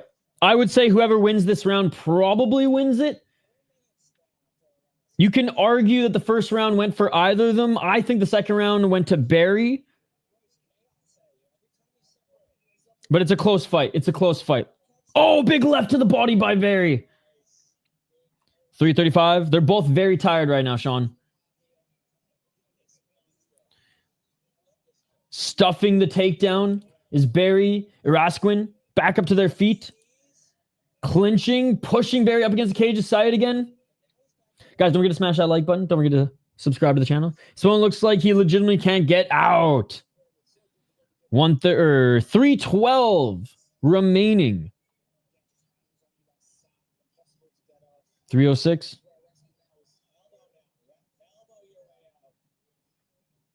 Commentator saying throw some elbows. That would be advantageous. Nice double hooks by Said Reza.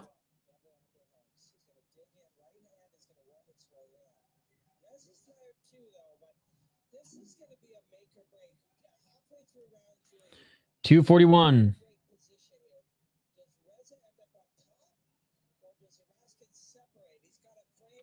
Irausquin. Oh, man. He had an opportunity to separate there. He had an opportunity to separate there, but he's still in it. Body kick by Said Reza as he chases him down. 221. Missing with the right uppercut is Barry, and Reza with the right-handed.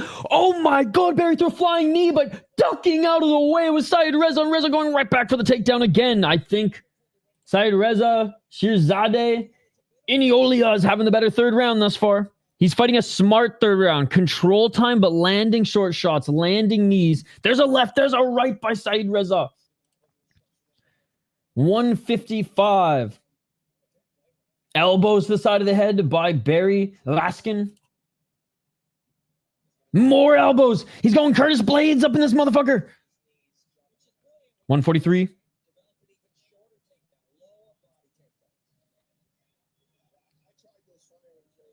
Just cannot get him to the ground this round. Oh, nice little reversal there by Barry Irausquin. Got the body lock, almost dragged him to the ground, but he got out, and Said Reza with overhead right again. High kick to set up the takedown. Can he get it? No, he cannot get the double leg. Still pushing Barry up against the cage. Was that a good takedown by Onyx Barry? Yes, it was. Yes, it was, other Barry. 1 minute and 10 seconds. Body, not quite a body lock. Good underhooks from Barry Irausquin. And even the commentators like, we don't know who won this fight. For them being gassed as hell, it's been a good round, and he gets it. He gets the takedown. Said Reza picks Barry up, pushes him to deep water, center of the cage. And I think that's only his second or third takedown this entire fight. The other two coming in the first round, maybe one in the second, but it was early. Not doing much in the guard here, trying to go for a hammer fist.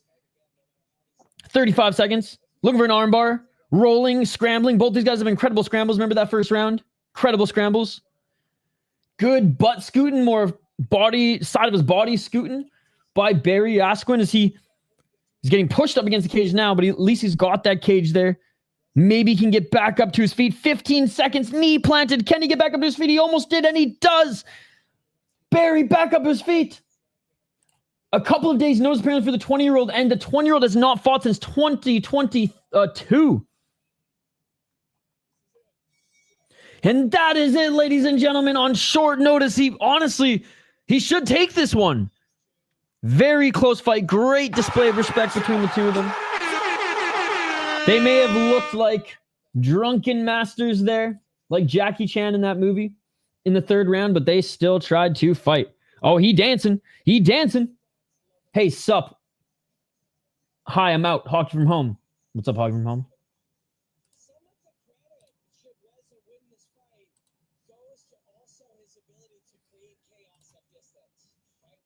I mean, I think what won this fight for Said Reza was his smarts in the clinch. If I can't get him to the ground, land some shots. Make it so I'm going to score in this position. even if I can't advance to where I'm actually trying to go, right? Peace him out. See? There you go. There you go. See you later, Hoggy. All right, we're listening in for the decision, guys. Featured fight coming up next. I'm going to refill my coffee after this, too.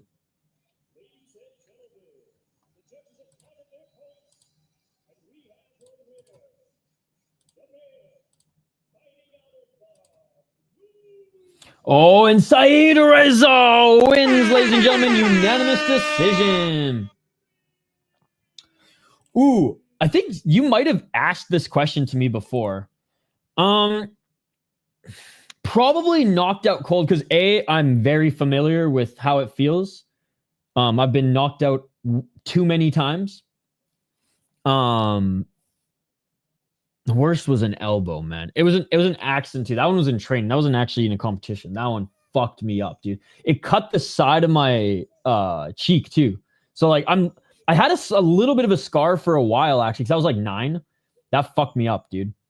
Yeah, I was like knocked out like more than 10 times, like 8 times before like 14.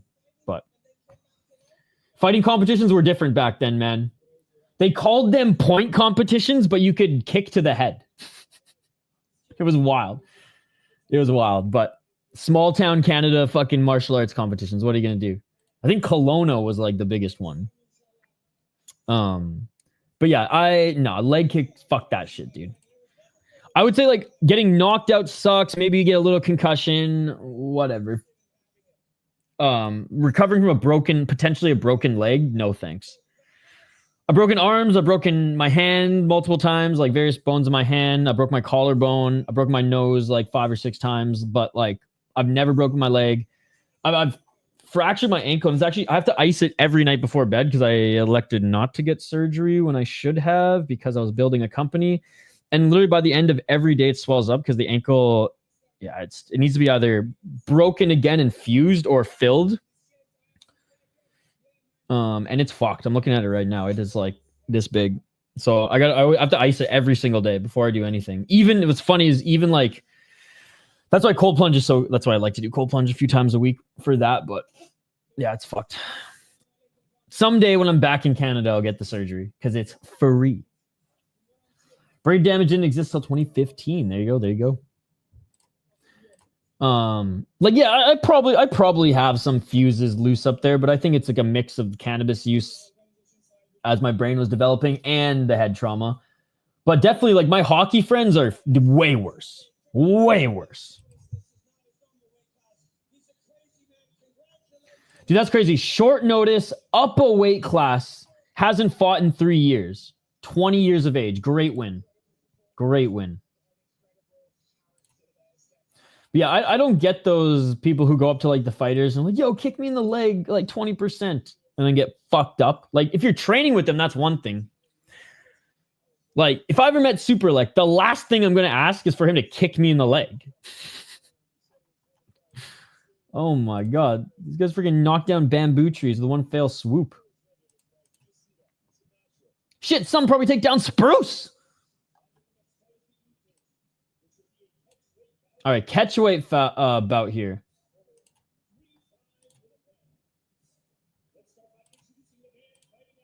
Canada has free healthcare. Keep rubbing it in, man. Yeah, but I mean, I live in the States now, so it doesn't really matter. It's more just like what could have been. That's why I haven't mountain biked, man. I'm too scared. I know I'm going to fuck myself up, and I know I'm going to have to pay fucking 10 grand in the States that I do not have, so.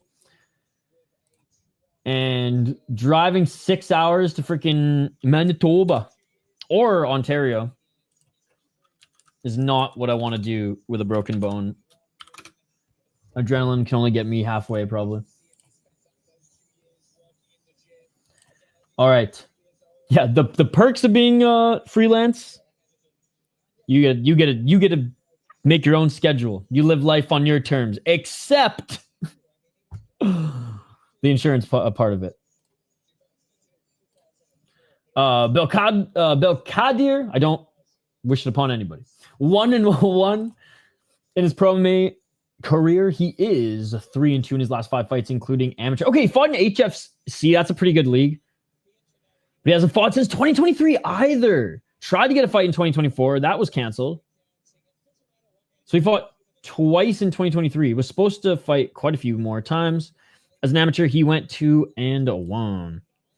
Hircin? He is 4-1 out of Germany, 19 years of age. Lost to a 6-8 guy and beat meh opponents before then, but was finishing the meh opponents. Doesn't look like he's fought any amateur. I'll go with the 19-year-old on this one. I don't know who missed weight, though. But this is a catch weight. What's the catch weight again? I missed what they said. Hold on. Let me see if they listed it. 160 pounds. 160 pounds. Ben Woolis has had such a crazy career. What's up, Otis the Beefy One? It's been a while. How you doing?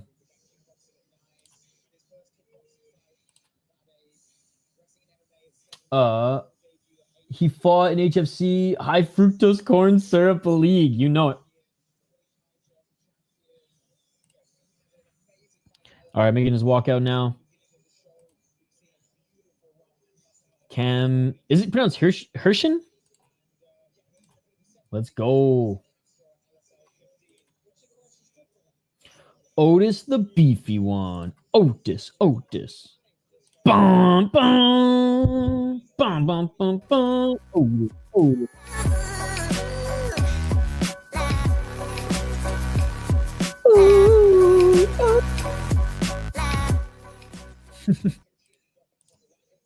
Good, bro. We ran high on the Chris Duncan win. Nice. I have no idea who won in UFC yesterday. I got back from that work event and passed the fuck out. So I got some catching up to do this afternoon. But I do like him. People forget, man, Otis is a mod for the MMA Guru. Nice. That's fucking sick.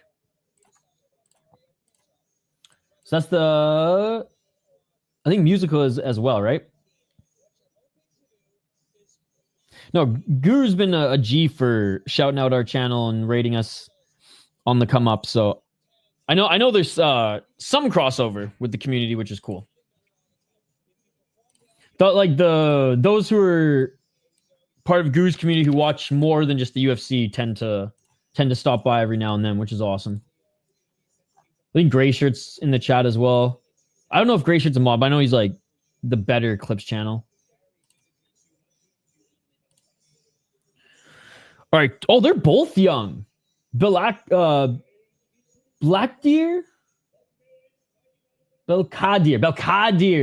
He is 22. Can is 19. Oh, Heineken. Corona's ass. Because Corona's only good if you add a lime. And like if a beer has to have something in it to be good, it's not a good beer.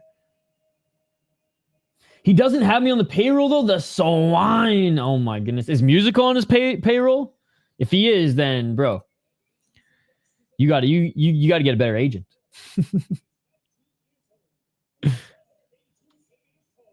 Again, catch weight, guys, 160 pounds. There's so many better Mexican beers, dude. I'm sure Corona, like, from their brewery or one of their, like, facilities would be good, but by the time it's shipped and on the shelves, it's already so old and danky. And Josh, I have a Mexican lager tier list video on the channel. Or I think just Mexican beer tier list. And surprisingly, compared to the rest, I think Corona was my least favorite. There might have been one that was worse. Oh, here it is. He pays Musicals 50 per stream. We get paid in and outs and bands. Oh, what? Well, hopefully you get on the payroll soon. I didn't know Musical made a little something from them. That's pretty cool. I mean, I'm not saying, that's not, you didn't ask me if Heineken was good. You said, what was your question? Corona or Heineken? I'm not buying either, but Corona, it's only good with lime. And if you have to have an additional, you have to spend even an additional $1.50 for something to be good, fuck that shit. Ah, there you go. I went through one of their mini kegs in college. Good time. Yeah, warm beers, unless it's Lucky or Hams, ain't good. 408. I just feel like Mexican lagers that are old get really danky and not in the good way. Right hand by Belkhadir. I'm a mod for Guru, musical, Bulgarian cowboy, and Benny P. Not a single motherfucker pays me. God damn, dude. And you actually like take the mod job seriously. You're not just there to get a participation medal wrench. Yo, from the land of sky blue waters, baby. That's my shit. That's my favorite shitty beer out of the Midwest. You can get a 30-pack for fucking $9.99. $3.21. Now, I may be a beer snob, and I like my craft beers and my barrel-aged stouts, but bro. Of course, they call me the fastest band in the West. 310. Yeah, I fucking love Hams, dude. I'll drink Hams over any of the popular big beers in North America. Draft. 252. Very slow pace. They're both just looking for that snipe shot. Stuart Austin is Mario Pinto's head coach. Now he's looking to pick up where he left off. Dude, that's pretty cool. A and B, Pinto was in the corner of who was it?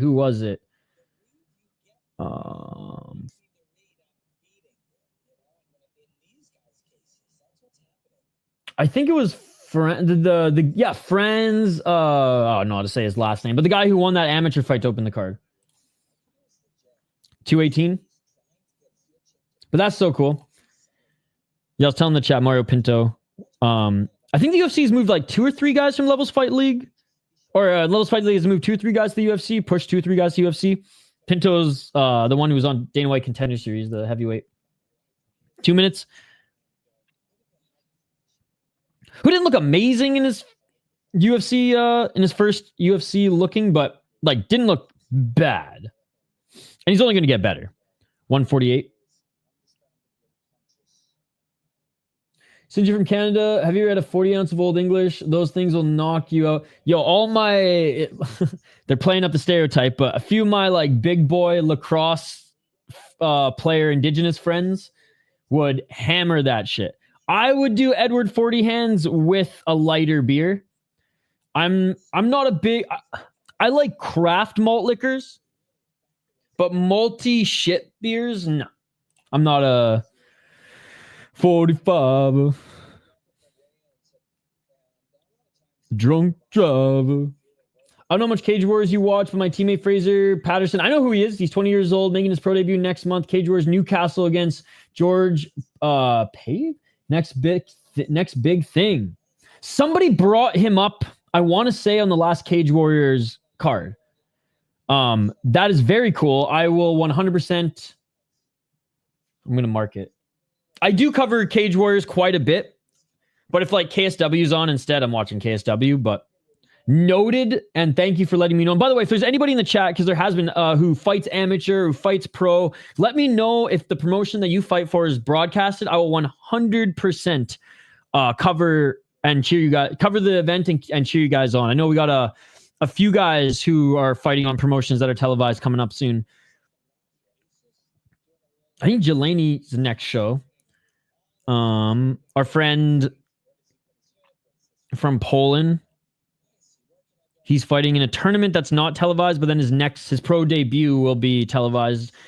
I don't know if it's FEN, but it's a smaller promotion in Poland. And that is it for the round. Honestly, guys, I know I've been reading chat a lot this round. Not an exciting round. On the feet, they've been very, very trigger shy. They're both looking for that snipe show, and then the rest of the fight was kind of just a clinch fest. So we'll see if things start to heat up here in the second round.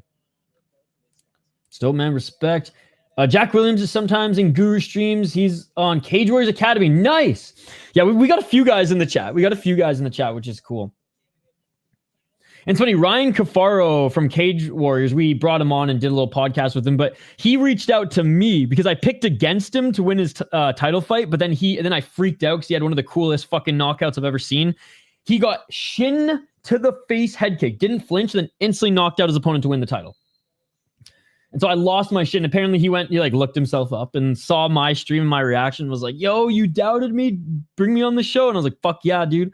So he jumps in the chat every now and then too. I got to talk to him again now that he won.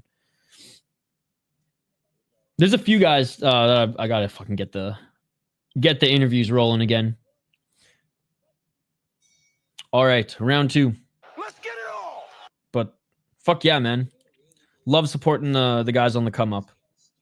It's the same with, like, I'm a hockey fan, but I love watching junior hockey, college hockey, LNAH, like the fight, the rough and tough fight leagues. Ooh, of all time, honestly, probably the fucking I forget who Dalby was fighting, but the one that ended with the blood, man. That's some Luke's fighting championship vibes right there. As far as a single one, I don't really know, but recently I really liked hold on. Let me see if I can get if I'm correct. Wasn't George Hardwick. Harry had a good fight. I don't think it was his last one.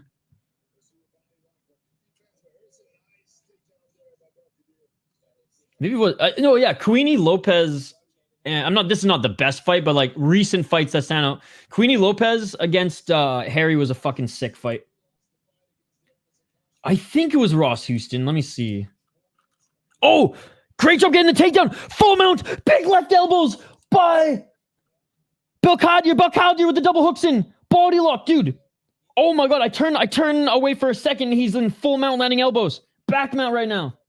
He was going to be our next Scottish UFC fighter, but he retired after the MVP Bellator fight. MVP will do that to you.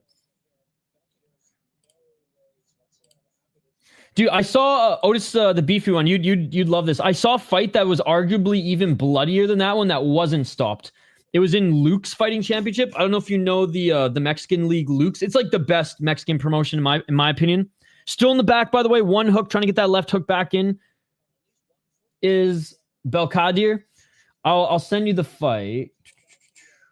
And it has one of my favorite it featured one of my favorite flyweights outside the UFC. He's probably too old to be signed to the UFC now, but he's fucking amazing. Oh, rear naked choke. He's got that right arm under, left arm squeeze, and it is all over after a lackluster, boring, trigger fucking shy first round. Belkhadir gets the takedown, gets into mount, and ends up sneaking in the rear naked choke. We got some blood. Nice fucking win. So, do you know who Jorge Calvo is? Otis? So, he's 19-6. He's 33. He's only got one knockout. He's got 11 submissions. He's only been TKO'd twice. He's got 11 submissions, never lost via submission, 10 decision wins, 4 decision losses. He's 9-1 in Luke's. He went 8-1 in some lower level, or 8-0 in some lower level regional show. And then dabbled in Titan FC, but just couldn't get it done in North America. Went 1-4. But then after he went 1-4, he went back to Luke's, won 2 fights, won the title. And then defended it 4 times, and now he's fighting in a rematch in his next fight on August 22nd against the guy who he won the title against, Luis Ivan Rodriguez, who's now respectable 9-1.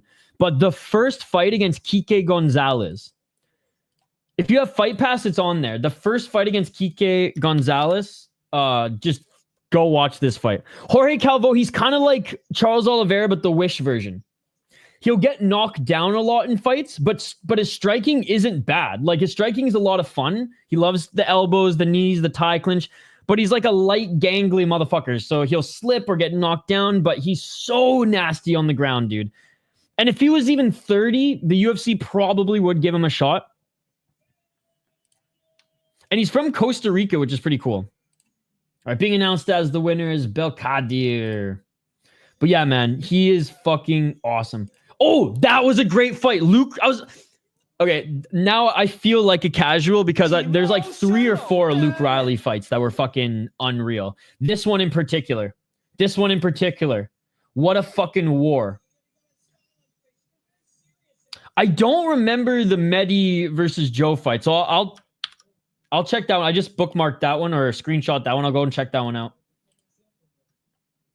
Great win, man. Especially after a lackluster first round. He's fucking huge for 155, dude. He looks like a welterweight. He's probably 190 pounds right now. No wonder. I don't know who missed weight in this one, but maybe this guy needs to fight at 170. Co-main event. Dude, Robin Black looks like Ellen DeGeneres. I'm just going to say it. Robin Black looks like Ellen DeGeneres. Without the Goku hair. No way. That's so sick. That's so sick. I go to a lot of LFA. I live in Minnesota in the United States, and they come to just outside of Minneapolis and St. Paul, the Twin Cities. They come about 30 minutes south on this indigenous reservation casino, which is, it's fucking nice. And they're in a whole theater, 2,200 people, I think, plus some seating on the stage. So it's always a great time. Parker been part of both of the craziest fights I've seen in person. His Damon Donald fight also slapped.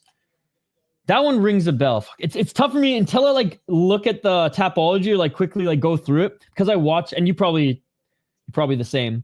We watch so many fights, like sometimes 30 hours every week, that sometimes it all just meshes. I gotta stop smoking weed, dude. I'm getting too old for this now.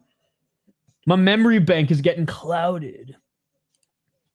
But I do love Cage Warriors. I will say 2024 was a bad year for them. I don't think 2024 was a strong year. 2024 was also a bad year for the UFC too. But this year, Cage Warriors has been awesome. I'd love to go to an Octagon or KSW show. I'm going to go to Coliseum 4. Or is it 3? Are they on 3 yet? KSW does a Coliseum show like every 6 years. That's their plan. And I'm fucking going to the next one, dude. So I will hit you up. I'm planning to go to either a Ryzen show in Japan in the new year, or hit up like 3 deep shows and as many like Rise or Crush shows as I can over there for kickboxing. You know what's crazy though? LFA is not, because it's not in an arena. It's usually in a theater. $40, and I always just go watch the amateurs too. I get my 6 hours fight fix whenever I go. Beers are $6 to $7 for tall boys. You're in a casino, so if you can find the Asian hot dog lady who's selling the dollar dogs, you're golden, dude. You're golden. Fucking 6 hot dogs, 5 beers, 6 hours of fights, and usually one of the homies drives me home, so we're golden. Only once have I actually stayed there, because I was like, this ain't happening. Only 4 live shows I've been to are Cage Warriors. That's same with me, LFA. I've been to 6 LFA shows now. One was the Manchester card with George Hardwick versus... Oh, that one would be awesome. Dude, Glasgow card would be amazing. I want to go hike there so bad. I dated a girl in college. She went and hiked there for like 14 days. Partied, hiked, and I'd probably like visit. I get 2 birds stoned at once. I'd go to Ireland too. I'm always there for the first fight. I'm getting my money's worth. Oh yeah, even dude, and you get to meet all the fighters and their families and friends, just cool people if you go there early. I remember, I think Pereira's sister was on an early prelim, and I got to meet her because before everyone even piled in for the main card, like she was just chilling at the merch table. She lost, but she was still like a good sport, and like. I was talking to some of the fans, which was cool. Yes, what was it? 3 more weeks? It's almost Dana White Contender Series 3. Almost Dana White Contender Series season. And Marwan Reiki will be on it later in the season. Has Tapology... Hold on. Has Tapology added the... Oh, fuck. Yeah, they did. They got at least week 1 up there. Boafia versus Santana is going to be fucking sick. Radley De Silva, yeah, against Mangos in the first week. I knew that one.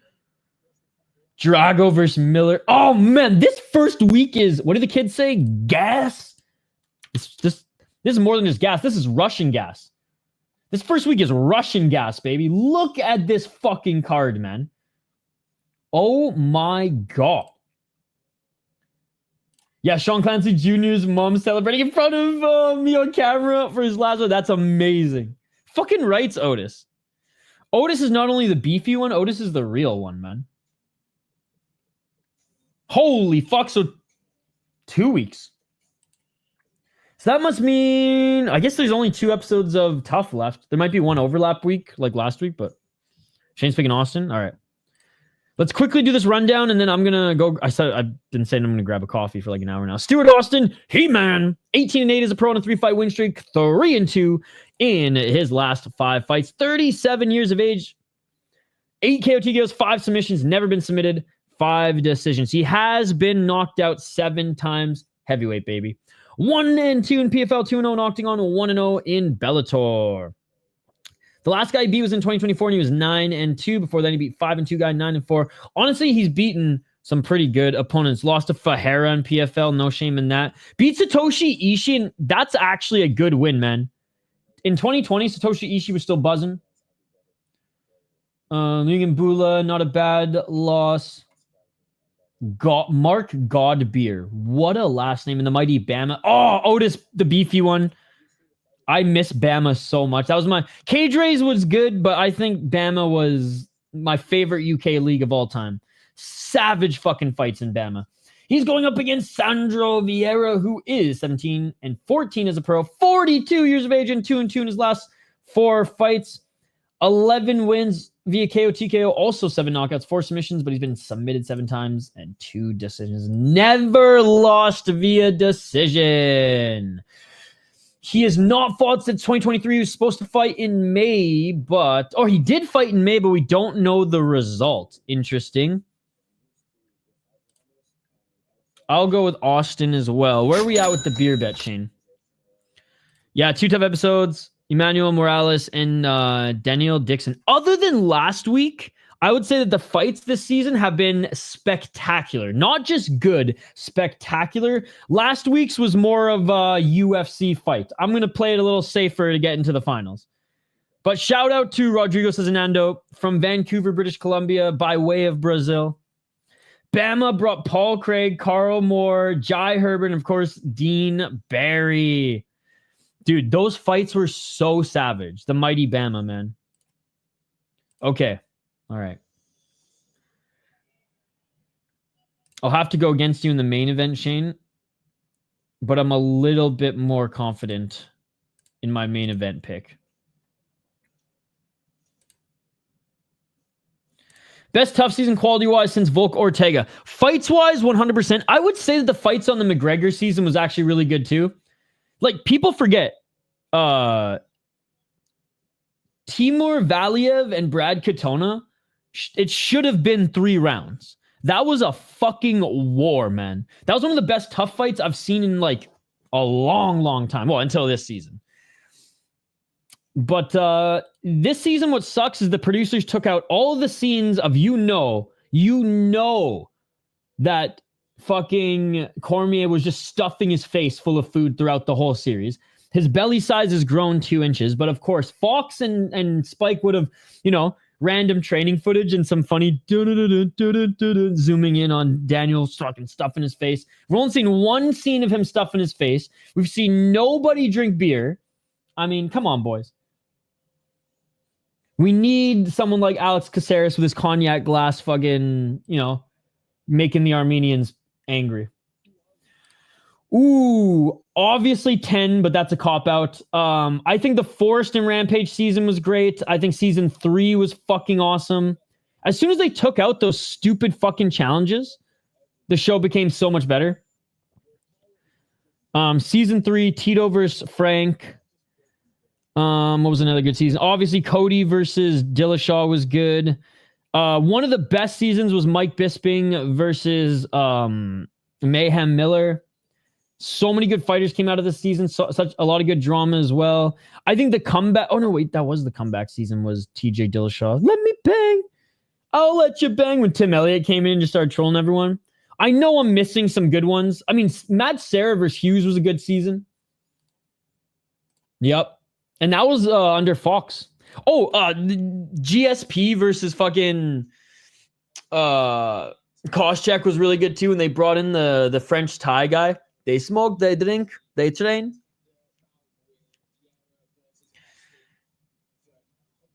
They used to have the actual incidents at the house. Now it's just all to build the fight. I want to see these motherfuckers throwing fire. Exactly. So, no, but the ESPN's production has a theme. It's we show a little training footage. We show good interactions in the house. We show the family talks or videos and the fights, weigh-ins and fights. That's it. Whereas you didn't know what you were going to get. It was the fucking Love Island, but except like the thing you loved was the UFC. You know what I mean? Guys were swearing, beating each other up. Dana White saying retard. I can be a drunken retard too. When he lost his voice that episode. Like, and this is what I say. And chat, let me know if I'm out to lunch. Wherever the UFC goes next, whether they split with Netflix and Amazon, or they go full Amazon or full Netflix, let them have at least one season of production reigns and see if they can make it a little bit more. And I just say Love Island because that's the trashy. I've seen a couple episodes. I had one girl roommate, not in the last house I lived with, the house before, and she was obsessed with it. And sometimes I would smoke a cross joint with her fiance and my homie, and we'd watch that shit with her, and I'd just be like, this is straight trash. This is insane that these people exist. And I'd feel like that was the same reaction to Ultimate Fighter, except we got to see the boys fight and drink, not fucking bitch about who they fucking next. If you saw Octagon Reality Show with George Stanis and Dennis Frimpong, that was very old school stuff. I haven't, but I heard it was good. But did you see the Black Combat one in fucking with all the Brazilians in the house in Korea? That one was fucking crazy too. They had to fist fight each other for challenges in the backyard. They were going crazy in the house, and Frimpong making fun of Stanis' dead grandma. Oh my god. Okay, I'm gonna have to watch that. Yes, he did. Yes, he did. See, there you go. So I think either Amazon or Netflix should just take, again, I just say either those, whoever the UFC's next broadcasting partner is, and they let them see if they can make it good. And if it still sucks, just fucking axe it, man. Yeah, he's so fun to watch. All right. Stuart Austin's making his walkout now, guys. In a lot better shape than Sandro Vieira. I'll tell you that much, boys. Actually, I was here for a long time with LFA. Nice. Contender Series Week 4 is very good, in my opinion. The best card of the season so far. And you say that after we just went over the first episode? Okay, hold on. Hold up.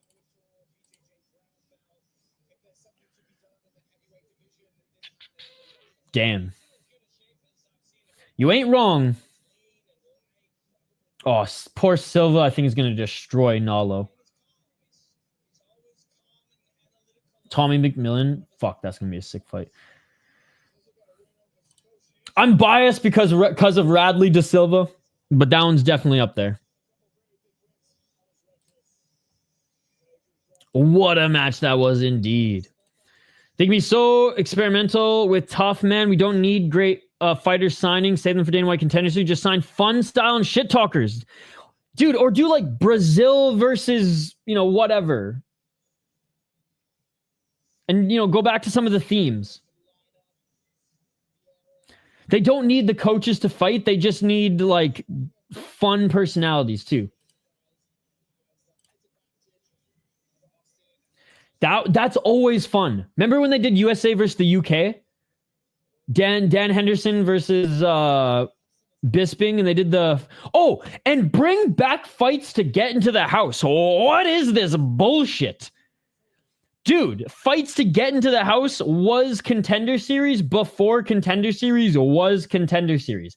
That shit was the bomb, and the best one was the Mayhem versus Bisping season. And Matt Brown season. Forrest versus Rampage. Next season, they're going to do some BS like Blanchard versus Barber. Oh my god, dude. It's so stupid. Like, what would be a good one? Who does Chris Curtis have beef with? Everybody? Chris Curtis versus the world. My BJJ coach was on a tough entry fight back in the day. No way, dude. There's some like people I know in Minnesota here who are like, oh yeah, my brother fought like to get into the house on one episode and lost. Indeed. Yo, but Otis, I don't know if you watch Black Combat. It's my favorite Asian promotion, next to Ryzen right now. Superior rule set, man. They allow soccer kicks, and Mr. Black in Korea just signed, the almighty Mr. Black, just signed a bunch of Brazilians, just told them, I want you to go in there, and I want you to soccer kick guys' heads off into the crowd, and they are complying. And they had a reality show, and Jose Aldo was involved, Shogun was involved, the Nogueira brothers were involved, Vanderlei was involved. It was awesome. Yep, Tim Welsh was one as well. Yep. Hell yeah, Andrew. Diego Lopez and Yair would be perfect. Yes! Yes! Oh, big left hook! Big left hook! Almost a walk-off! Almost a walk-off! Stuart Austin drops Sandro. Vieira with the left hook drops him. He's on his back and he's landing shots in the top position on his feet. Continuing to land shots, but Sandro's blocking them. But this fight is all over. This fight is all over. As quickly as it began, Sandro Vieira didn't even have a chance. He didn't even have a chance. Oh my God.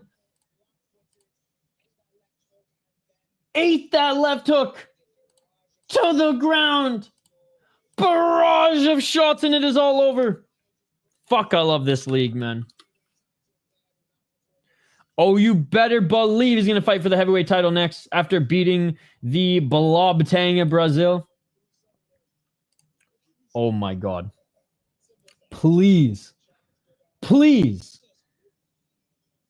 Do you know how many, amazing, and chat knows, there's so many good Peruvian prospects right now. And there's so many diamonds in the rough coming out of, both Central and South America. And Otis, and if that concept works, do Central Asia versus Asia next. You'll find your next Japanese star. Central Asia, so like Mongolia, Kazakhstan, Tajikistan, all the stands versus Japan, Korea, China, Thailand. Well, maybe.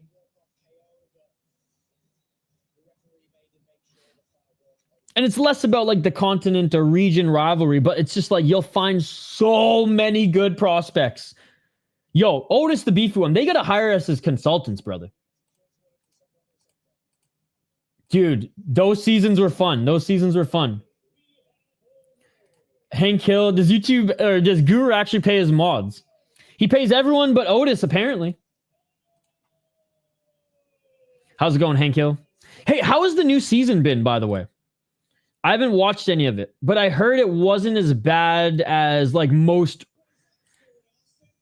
I don't know, reborn brands and TV shows. Correct. Michael PKD Oliveira's on the NY Contender Series, one of the best Brazilian prospects. Dude, this year looks way better than last year, K1. And last year we had the likes of like Vajayos come back. Yeah, we had some fucking gnarly guys last year. How much for mod? Asking for rent. Dude, I don't even pay my mods. But honestly, there's only like 2 mods that like really, and I'm not putting anybody down who like take it seriously. Hank took it too seriously. Brandor's doing great. Kyle's doing great too, Andrew. He's about to be a dad, Andrew. His wife's pregnant, and I think the kid's due in like 3 months. Started a plumbing company, recording his album. Yeah, he's busy. Haven't seen it yet. Don't think the new season came out yet. Okay, maybe it came out yet in some regions because I've been seeing people talk about it. Stuart just said he wants to fight in Ryzen. Boom! Let's go! Let's go! He's my new favorite fighter. Let's build up that heavyweight division, baby. Let's build up that heavyweight division. I will, buddy. I will. He's gonna have to introduce the kid on the channel eventually, right? I got the kid a little gi, like a little gi onesie for like, what is it called? Baby shower. Fucking rights he will, baby. He's going to snatch that title from Ryan Bader when Ryan Bader wins on New Year's Eve because, well, you know what?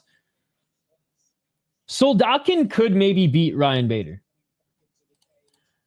If you know Tamachu from Cage Warriors, I met him in Manchester. He's the widest 5'10" motherfucker I've met in my life. Jamu, I've seen him fight 2 times. He's got an interesting build for sure. And he wants anyone to fight him, bring him on. Yeah, Azamat Nufti Layev, the guy that subbed the fat heavyweight knocked on a couple weeks ago in Dana White Contender Series. YouTube paying Guru that fake printed Fed Reserve money? I think Guru does well on YouTube. I'm picking Sardari. Fuck. You picked my guy, Shane. You picked my guy. I didn't think you were going to pick him. All right, well, for the beer bet, I'm picking Silva, but I do think Sardari will win. Oh, my God. You know, Andrew, I really wanted to make burn ends today, but I don't think I have enough time. It's already 1:45. I had to start at like 10. My neighbor's got a smoker, and he just told me I could use it whenever. So I'm marinating a whole chicken. We're going spatchcock, baby, and I'm gonna marinate it in saffron, turmeric, lemon juice, lime juice, onions, and garlic for a day, like 24 hours. Then I'm gonna smoke that thing. Musical's homeless, so it makes sense to pay him something. Is he actually? I know he buskers and walks in the forest, but I didn't know he was homeless. Sardari actually baffles me with how consistently he wins. Even made it to the distance with Kieta. Dude, he gave Kieta his hardest fight, I think. Nice, Andrew. That sounds fucking fantastic. Dude, I no joke, in my camping tote, in my emergency, I have like a little emergency box that's like, it's got 1 beer, 1 joint, you know, some Band-Aids, one of every little thing that you need in like an emergency. And some saffron was in there. 1 little fucking twig, but that's all you need for the marinade was in there. 100%. I either put turmeric in my eggs or tea every morning. I joke on stream saying I snort the shit, but that would just be next level. Imagine fucking yellow ass drips that stain every shirt you wear. But no, turmeric is good for you. I know you can abuse it, and it's tough on your on the small tendons in your joints. Funny enough, a jiu-jitsu guy was on a podcast that I produced for a client, and he was talking about how he was like obsessed with turmeric, but then he started ripping ligaments, and because the doctor was like, it's great for like obviously a bunch of other things, anti-inflammatory, all that shit, but like in moderation, buddy. So I teased him like he was probably snorting it. Kieta or Kevin Vallejos are Kevin Vallejos are beefing on Twitter as we speak. Yo, sign Kieta and give Vallejos that fight. And if Vallejos beats Kieta, 1 more fight, then give him a higher ranked opponent, because Vallejos is championship material, dude. He is insanely tough. He's hard to take down. His wrestling is getting better, and he can box the living fuck out of anyone. Also, before the fight, Tara said he wants to fight Kaiskara, Saitama Super Arena. I saw that, and they have to make that fight. Put Kyoji on the card. Put that other grappling Japanese fighter. Literally put every Japanese fighter you have on that card, and that will be insane, dude. Insane. They're going to be like Ryzen, New Year's Eve, Tokyo Dome. Hold my beer. Hold my beer. All right, guys. Kieta beefing with Paul Hughes too. Also, are you in favor of re-signing Shane Burgos? Yeah, I am. I think like he looked better in the UFC than he did the PFL. So who knows if he'll be the same Shane Burgos, because injuries I know have taken his toll on him. His younger brother is actually ripping it up on the regional scene. I think he mostly fights in Cage Fury FC. So maybe we'll see both the brothers in the UFC again soon. Yuri would also be perfect for that. Oh, dude. The Japanese love him so much. He was at that, what was it? Yuki Matsuri show, whatever it was, the men's festival. He was in there in the fucking sumo outfit, just playing the drums. Dude, it would sell out easily, and the tickets would be 3 times the price of what the Ryzen tickets are. Yeah, so I don't know if he's going to be the same, but, I mean, give him a shot. Let him be the guys that the Dana White Contender Series and Tough Guys fight in their first fight, you know? The face these moron up kids make in public when you see them outside? I have no idea who you're talking about. If that was a shot at me, I'll tell you what, my face is the same outside. The best walkout I've seen in person. Well, it's only been at LFA, so probably Alvin Guzzi Hines, just because he walks out with the flag, I think it's of Duluth or Grand Rapids, like small town fucking flag, walks out to When the Man Comes Around by Johnny Cash, big smile on his face. So in person, LFA doesn't do much with their walkouts. I'll say the best walkout I saw in a while, like outside of Ryzen or Octagon with their big, stadium shows and stuff, was in FNC. This underdog who got smoked, under 500 guy, walked out dressed as Donald J. Trump with 2 security guards next to him and staged the fucking ear sniping. Like, you hear boom, boom, boom, boom, and everyone went down, woo, woo, woo, and he comes up with like a fake ear with blood. That shit was hilarious, dude. Sean Clancy's walkout is a good one. Sean Clancy usually has good walkouts. Well, let me see if I can find that walkout. It was in Sweden.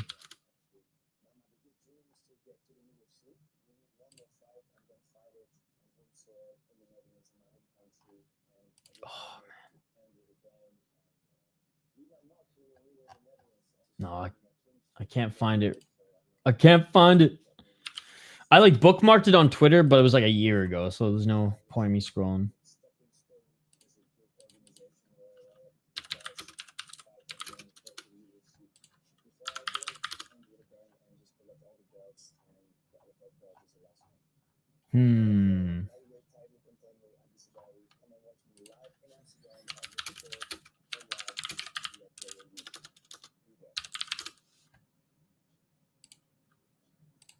This is random, but do you watch any basketball or baseball? I don't. I watch a lot of hockey, a lot of box lacrosse. Basically, any sport you're allowed to fight in is my shit. So I watch box lacrosse, which is lacrosse, but not in a field, but in a hockey rink on cement. And you're allowed to fight. And fucking, you can cross-check and slash to the head in that league. And then I watch a stupid amount of hockey. Basketball, I like March Madness and some playoffs, but you can't fight in those leagues, and they're a bunch of fucking baby back bitches. Let's be honest. Like NBA, they fucking flail more than soccer. I do like the Lithuanian basketball league. And then the Czech league, way better than the NBA. I heard of it, so funny. Yeah, NBA has the softest fucking athletes out there, despite being absolute beasts athletics wise, and it just pisses me off. But like that, don't get me wrong, I do like the game of basketball. I just don't like the NBA.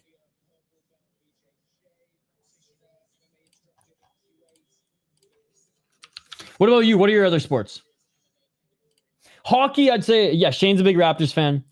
Big hockey guy. I mean, grew up in Canada. Hockey's like religion in Canada. So even like casual hockey fans still like know a lot about it. But you know what's funny is I never watched much boxing. It was just MMA, hockey. I watched basketball when I was a kid because my dad liked basketball. And then I'd watch some NFL with him because he really liked the Seahawks.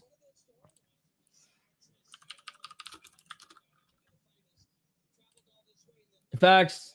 Bring back Ron Artest, not Meta World Peace or whatever. I got into NBA January last year and I've been pretty hooked since. Nice, dude.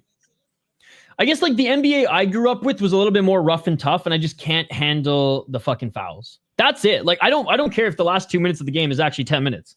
It's the fucking fouls, man. I just can't do it. I can't do it anymore. But NBA playoffs, a lot of fun. March Madness, a lot of fun. And I think the Lithuanian League and the Czech League are really fun as well. My cousin actually, he got invited to a Bulls camp and they just didn't sign him to an NBA contract. They wanted to put him in the G League. So he went to Dubai and made $3 million a season in Dubai. He signed 3 years there. He played NCAA though.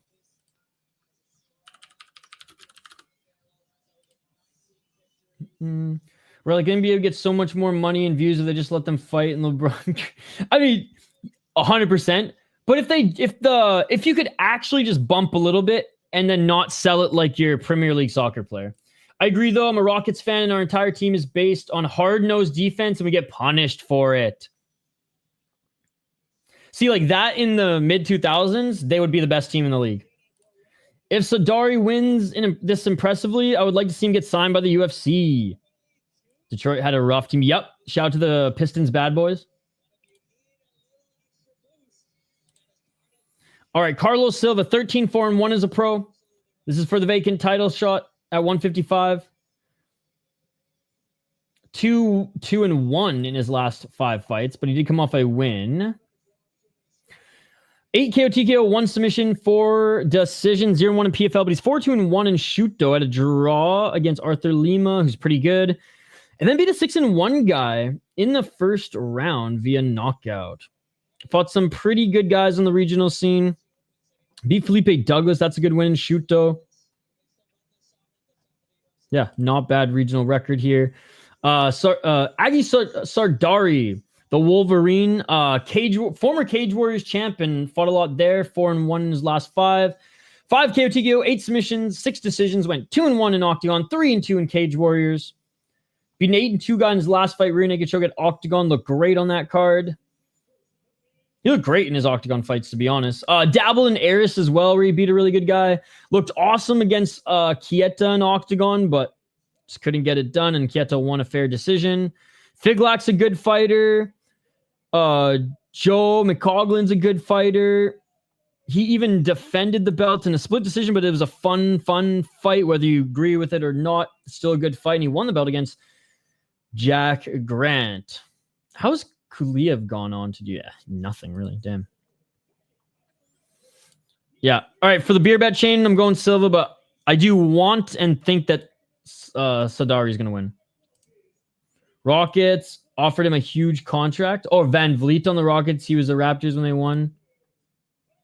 Our port guard friend Van Vliet won a cup with the Toronto, and he practiced BJJ. He practiced BJJ. Yes, I actually remember him. I did watch that run with the Raptors.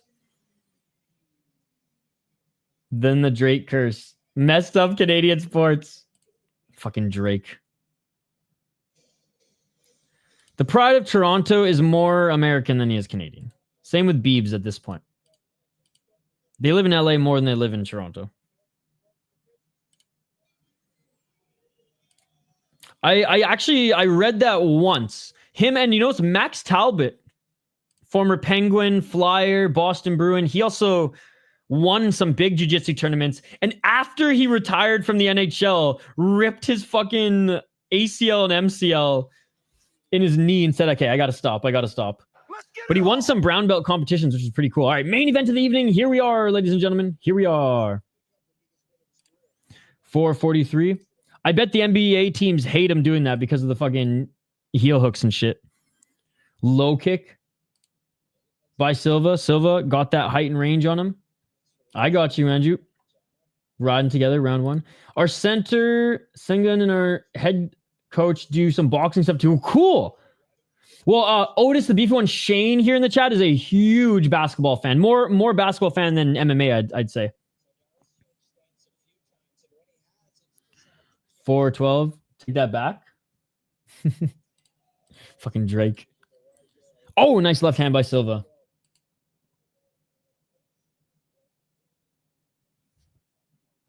Left hand by Sardari. High kick by Silva, blocked by Sardari. Again, Sardari's pretty well-rounded, man. I've watched him fight more than Silva. I think I probably maybe watched one of Silva's fights in Shuto. I paid my left testicle to see Draymond Green flatlined, KO'd on the hardware. Honestly, man. Oh, nice 1-2 by Silva. Draymond Green is the reason I lost one of my most high-paying clients because he bought their network and his production team took over.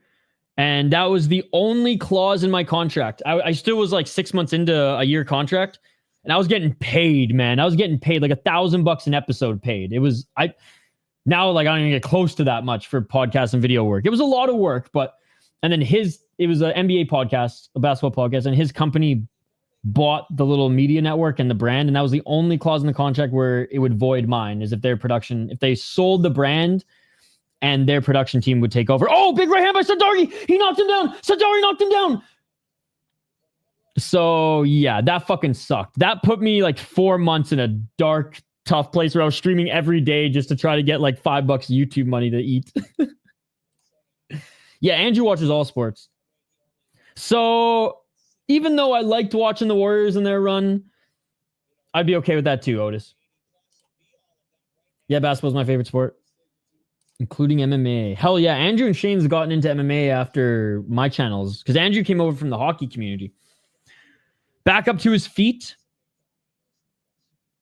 is Silva, now pushing Sardari up against the cage. Sardari with a nice right hand that dropped Silva. But Silva's still looking good in the field. 5 rounds in Levels Fight League for a title fight. I like it. Going second, burn in hell. I watched... Oh, nice reversal by Sardari. And he gets Silva to the ground. Silva trying to get back up to his feet, but eating some big shots by Sardari. I liked the Warriors, what was it, like 2015-ish? They were fun then. When they first were jumping on the scene. That's when I watched a lot of playoff basketball with my dad, too. Oh, nice job by Sardari. Look at the rear naked choke. Gets the right hook and jumps on the back. Jumps on the back of Silva. Silva trying to get him off, and Silva does. He rolls, but now Sardari looking to get that mount. Playing basketball, Curtis Blow Rap album. How is it? 3 years. Yup, Andrew. Oh, big right hands by Sardari. Dude, he's looking damn good right now. Only 32 years of age. No contender series. Just flat out sign this guy, man, UFC. Sardari with the right hand. Sardari looking for the left. Almost got clipped himself.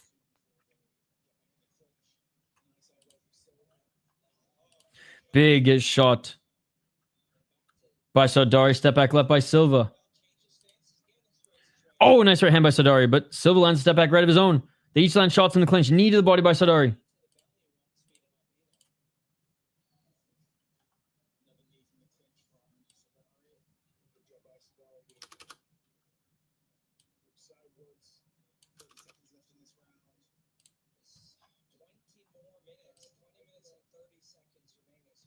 "22 seconds.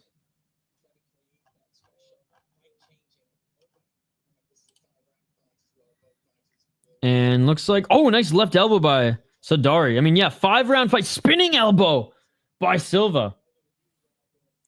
5-round fight, which we'll see who has the better gas tank. But Sardari looking good with the side kick up high. And that will do it for the first round. Yo, Disney Plus trying to be relevant again? Disney Plus is trying to play Alien vs. Predator ads. Like, man, just stop after you guys didn't dub Tokyo Revenge Disney. I don't even know what Tokyo Revengers is.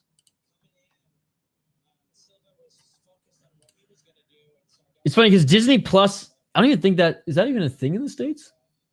In Canada? No, wait, it is. But a lot of the shows that are on Disney Plus in the States are on Crave in Canada. That's what it is. I don't know what kind of reputation he has here. I know some people don't like him, but Christian Leroy Duncan is my guy. We go way back. Hope to see him win next. I'm a big Christian Leroy Duncan fan. And I thought he actually looked good in that RoboCop fight. I think that he just didn't have the same level of competition in Cage Warriors, and he's come over to the UFC, and it's like, oh, I'm fighting guys who are as good or better than me. But I'm a big fan of him, and I think he's getting better and better. And yeah, I'm stoked for his next fight. What's up, Hog from home? Just this title fight, Andrew. Round 2, ladies and gentlemen, round 2.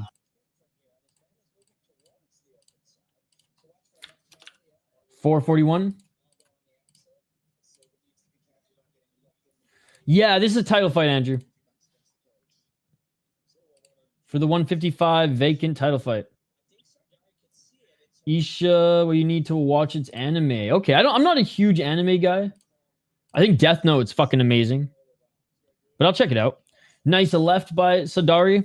I watched them as a kid. I remember I watched fucking Megabots and Pokemon and shit like that as a kid. But the only one as an adult that I really enjoyed was Death Note. 4 minutes on the clock.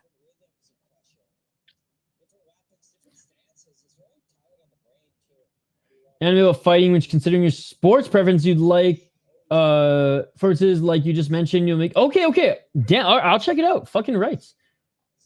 What's it called again? Let me bookmark it here. Tokyo Revengers. I never watch animes dubbed anyways. I always watch them subbed, so I have no issue with that. For sure, I'll say the fact that he didn't even get dropped once by RoboCop was insane. With all those big shots landed. And it showed he did have some cardio. Nice. 326. Clinch fest here in this one so far. Okay, yeah, I heard that's one of the big ones. I mean, I watched Dragon Ball Z. And Dragon Ball Z Abridged was awesome. Hey, have a great rest of the weekend. Nice takedown by Sardari. He got them down. 310. Finally. Nice elbows by Sardari. Back, ass to the mat, back to the cage, though, by Silva. Oh, yeah. Rookie mistake, hockey from home. Yeah, you watched it all. I remember that, Shane. Shane, you got to fire through fucking Death Note again so you can listen to that audio book about the BB murder case, because that shit was amazing. 248.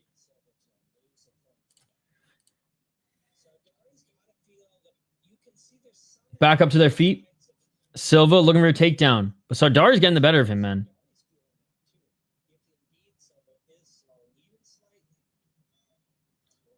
Friend, the streaming Naruto wouldn't give me a copyright infringement. 225. They separate. Right hand by Sardari. Silva on the back foot near the cage.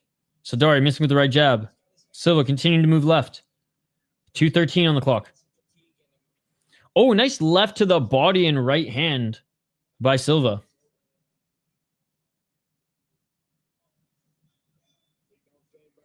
Pressuring. Oh, there's a nice left hand by Sardari. And now he's looking for the takedown. Body lock. Yeah, I'm a big music guy. Music before, like, music was my shit even before, like, sports. I got my guitar, I think, still in the background here. Got a few fucking pedals. As you can see, I got the Swollen Pickle and the OCD up there. I left most of my guitars back in Canada, though. I have, like, 5 or 6, I think. I didn't even bring an acoustic here. I just brought the Strat. 128. But yeah, listen to a lot of music. Every genre. Except for dubstep. 120. What have I been into recently? Khan the rapper. Kaan. He's been fucking awesome. Cordy and Pac dropped a new song, which was good. Or Corday, sorry. 105 for rock, or specifically punk. Pup. P-U-P. Awesome fucking punk band. 54 seconds. Continuing to walk forward. Low kick by Sardari.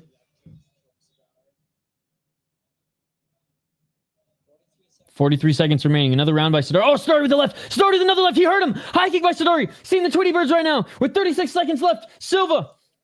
This Tweety Bird is circling his face. Sardari needs one big shot. Oh, yeah. I mean, maybe. Maybe they do. Yeah, Kyle's is awesome. Kyle's music is awesome. Link in the description. 19 seconds. Yeah, I will, buddy. I will. I was working all day yesterday, so I didn't have time. I have to catch up on PFL, One Friday Fights. I know I missed a regional show. Oh, Rise and UFC. How's it going, Gray Shirt? Good to see you. We got 2 Gurus boys in the chat here. Love it. And that is it for the second round.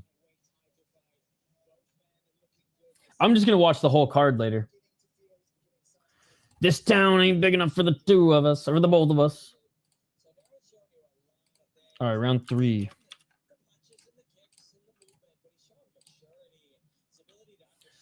Wow, get him. Carnage, MMA Holes, cheap plug. Let's go. No, shout out to the MMA Holes. If we have time, can you do that? I'm going to take 10 minutes of questions from my chat at the end. Do what?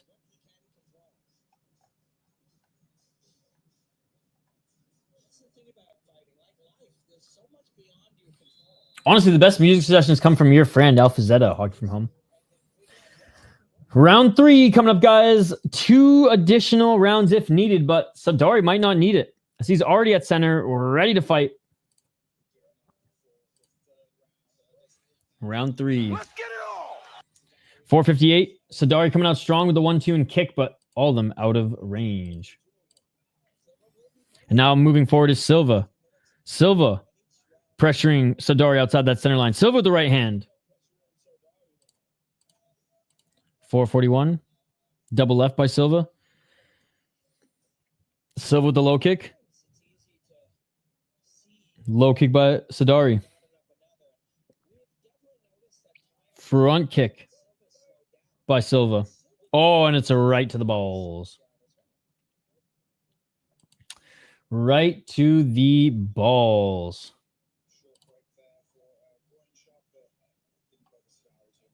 All right, Sardari back at it. Started the 1-2. Right hand swinging to miss by Silva. Low kick by Sardari. Sardari lowering his hands a little bit more. He might be slowing down. Despite Silva being the one who saw the Tweety Birds.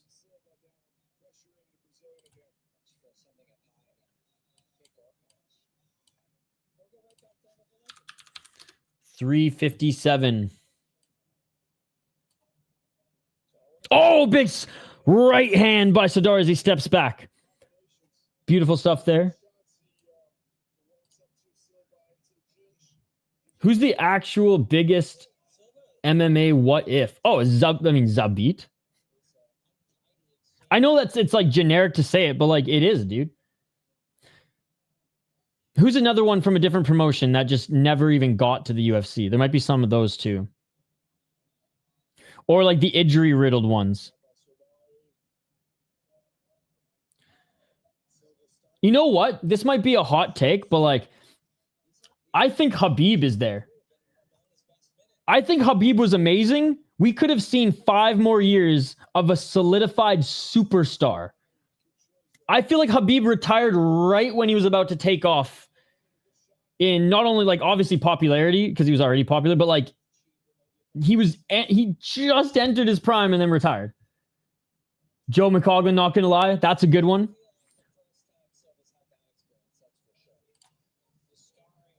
Some it tricks got to learn to compete the MMA reaction videos. I got to get some of those going again.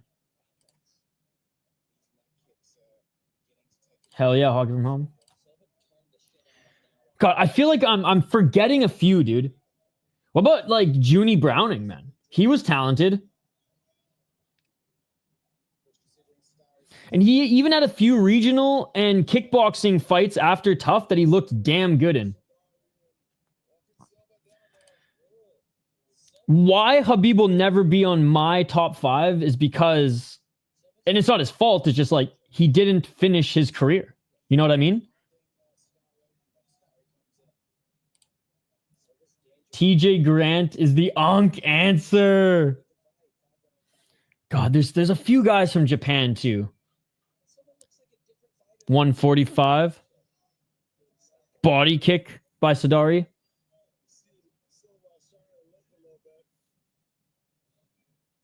$139.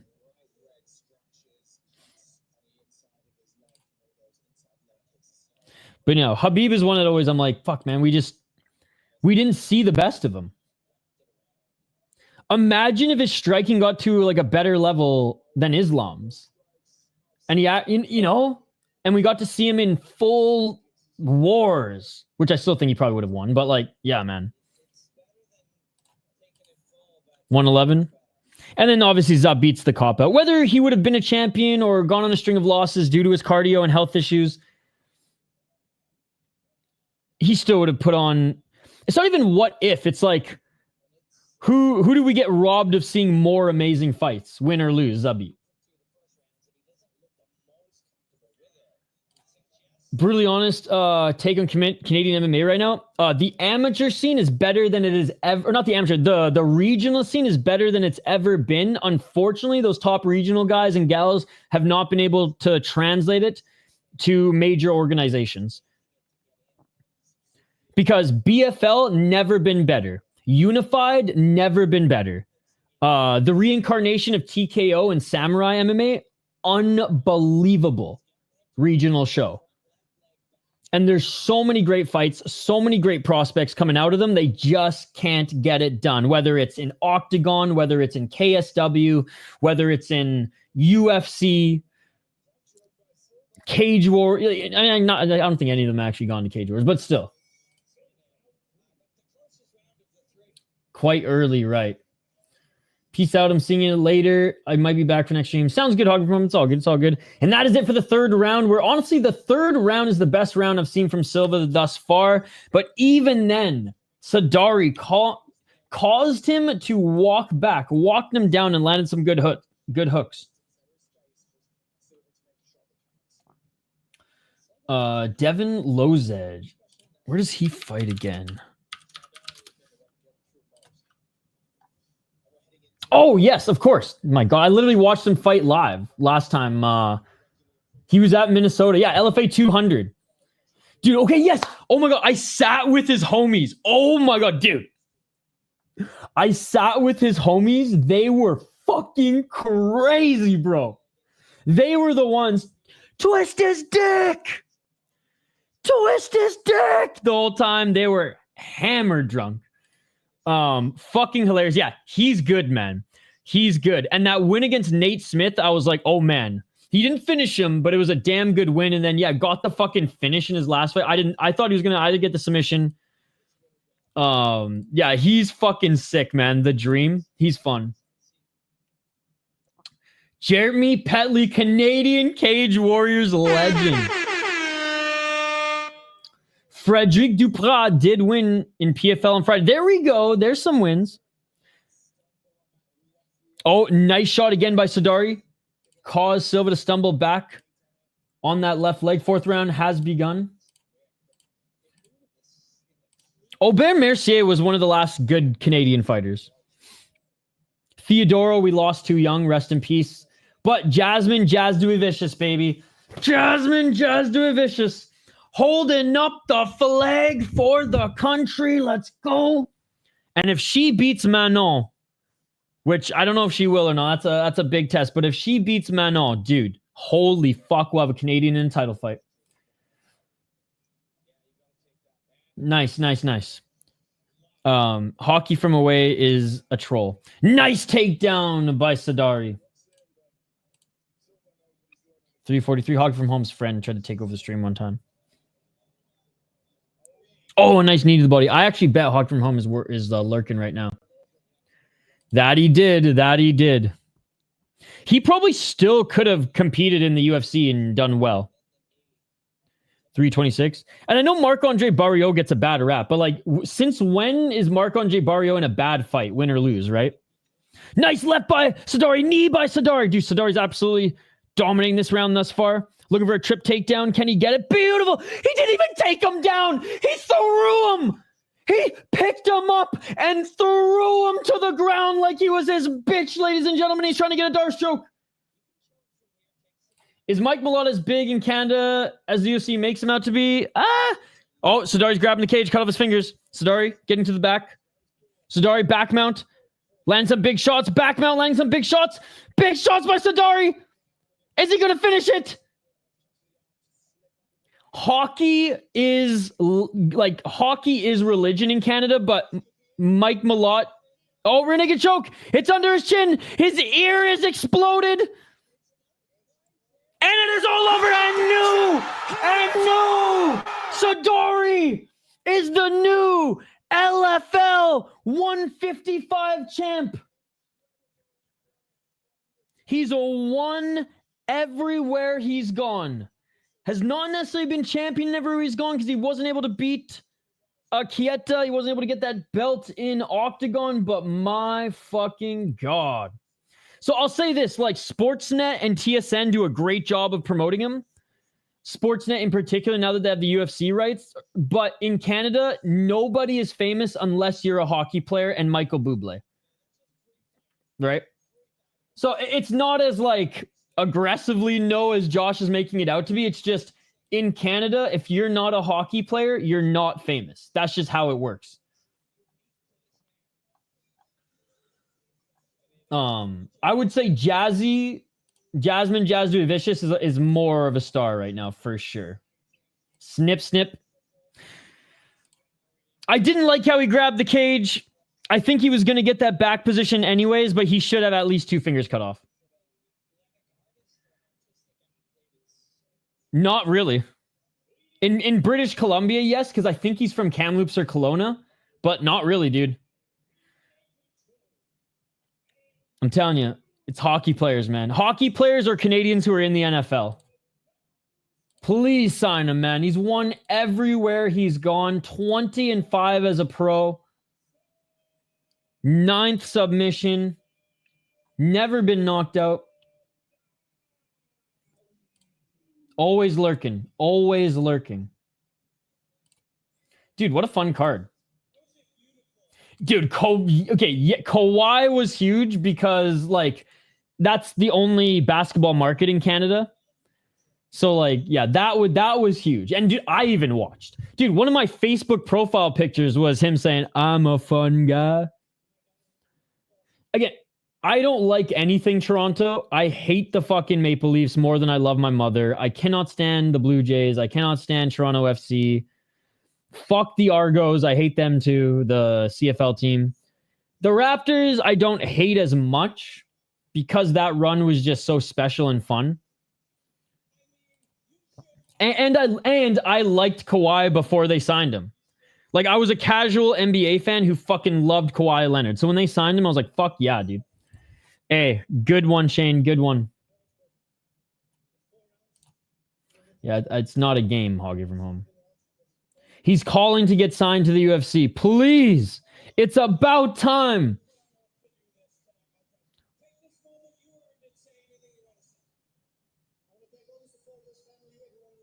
Saying he's thanking the support, his family, coaches, everyone who came out. Yeah, and you being more the NBA fan, Shane. Like, I wasn't a Spurs fan, but I was like, I would watch just his highlights for hours sometimes. Right now, the Raptors got BBBQ.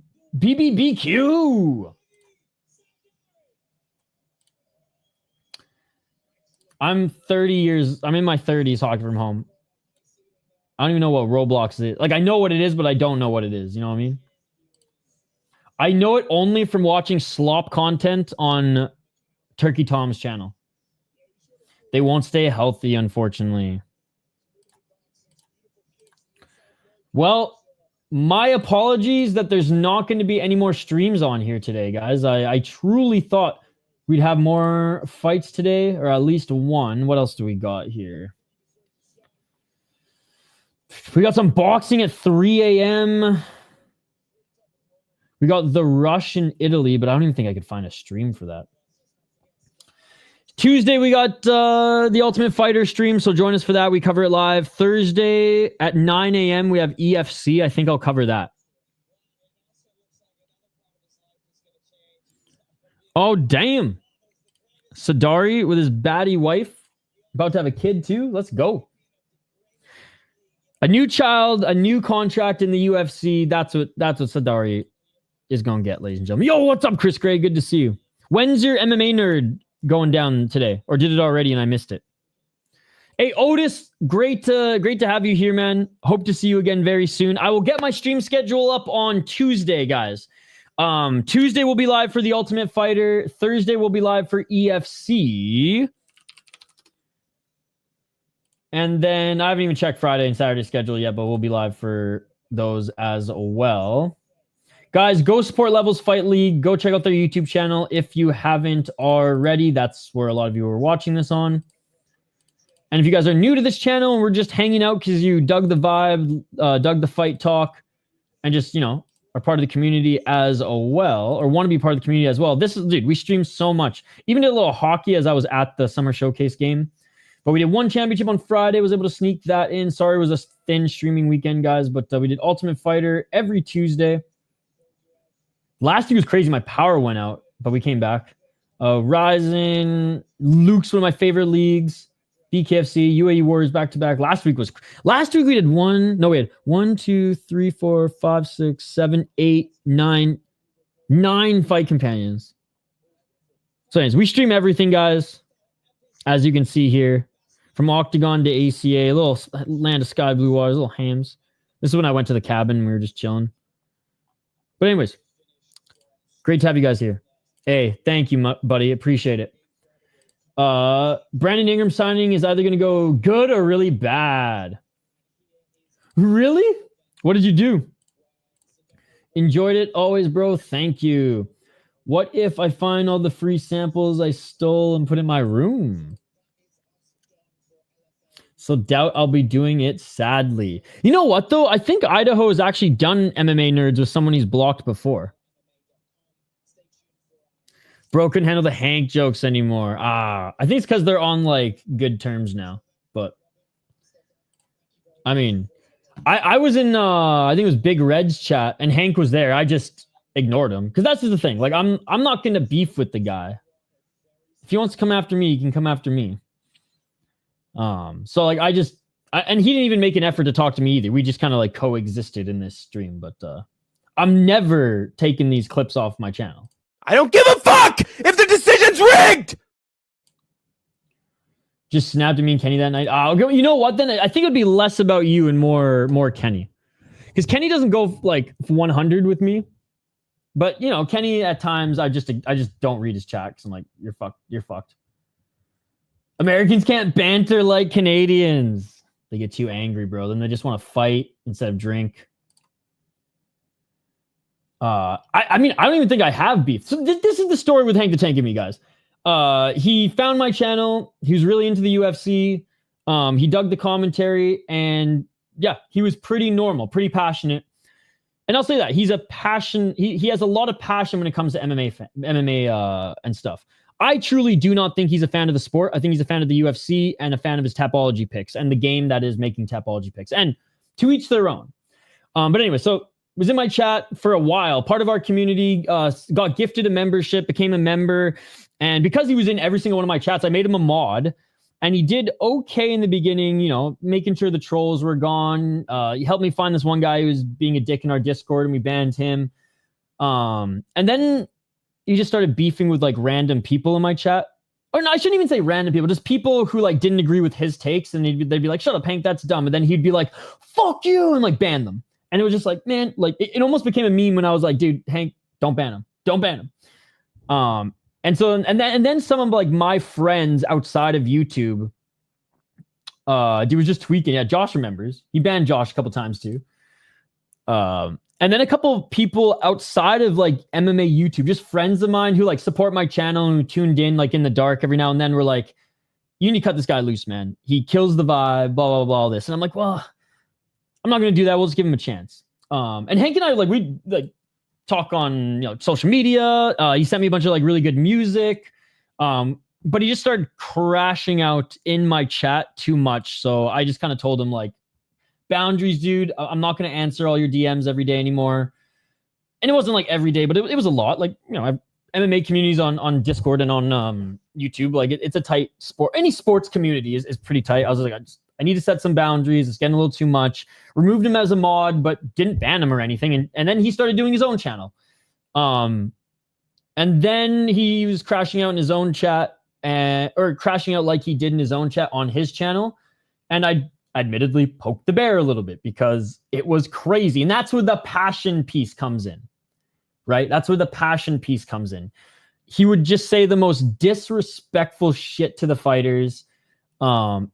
And just yell at the chat who were, like, disagreeing with him. And it just wasn't fun. It was fun to poke the bear, but it just wasn't fun. So I just stopped checking out his shit. He stopped checking out my shit. But the one thing I did say is, if you put yourself out there, I don't give a fuck if the decision's rigged! You can't get mad at us for grabbing the good shit. I mean, there's some people in my community who, if I ever piss them off, they have some funny clips of me that I don't want seeing the light of day from early streams as well. So, like, it is what it is. You got to roll with the punches. Am I a fan? No. Is there any hate? No.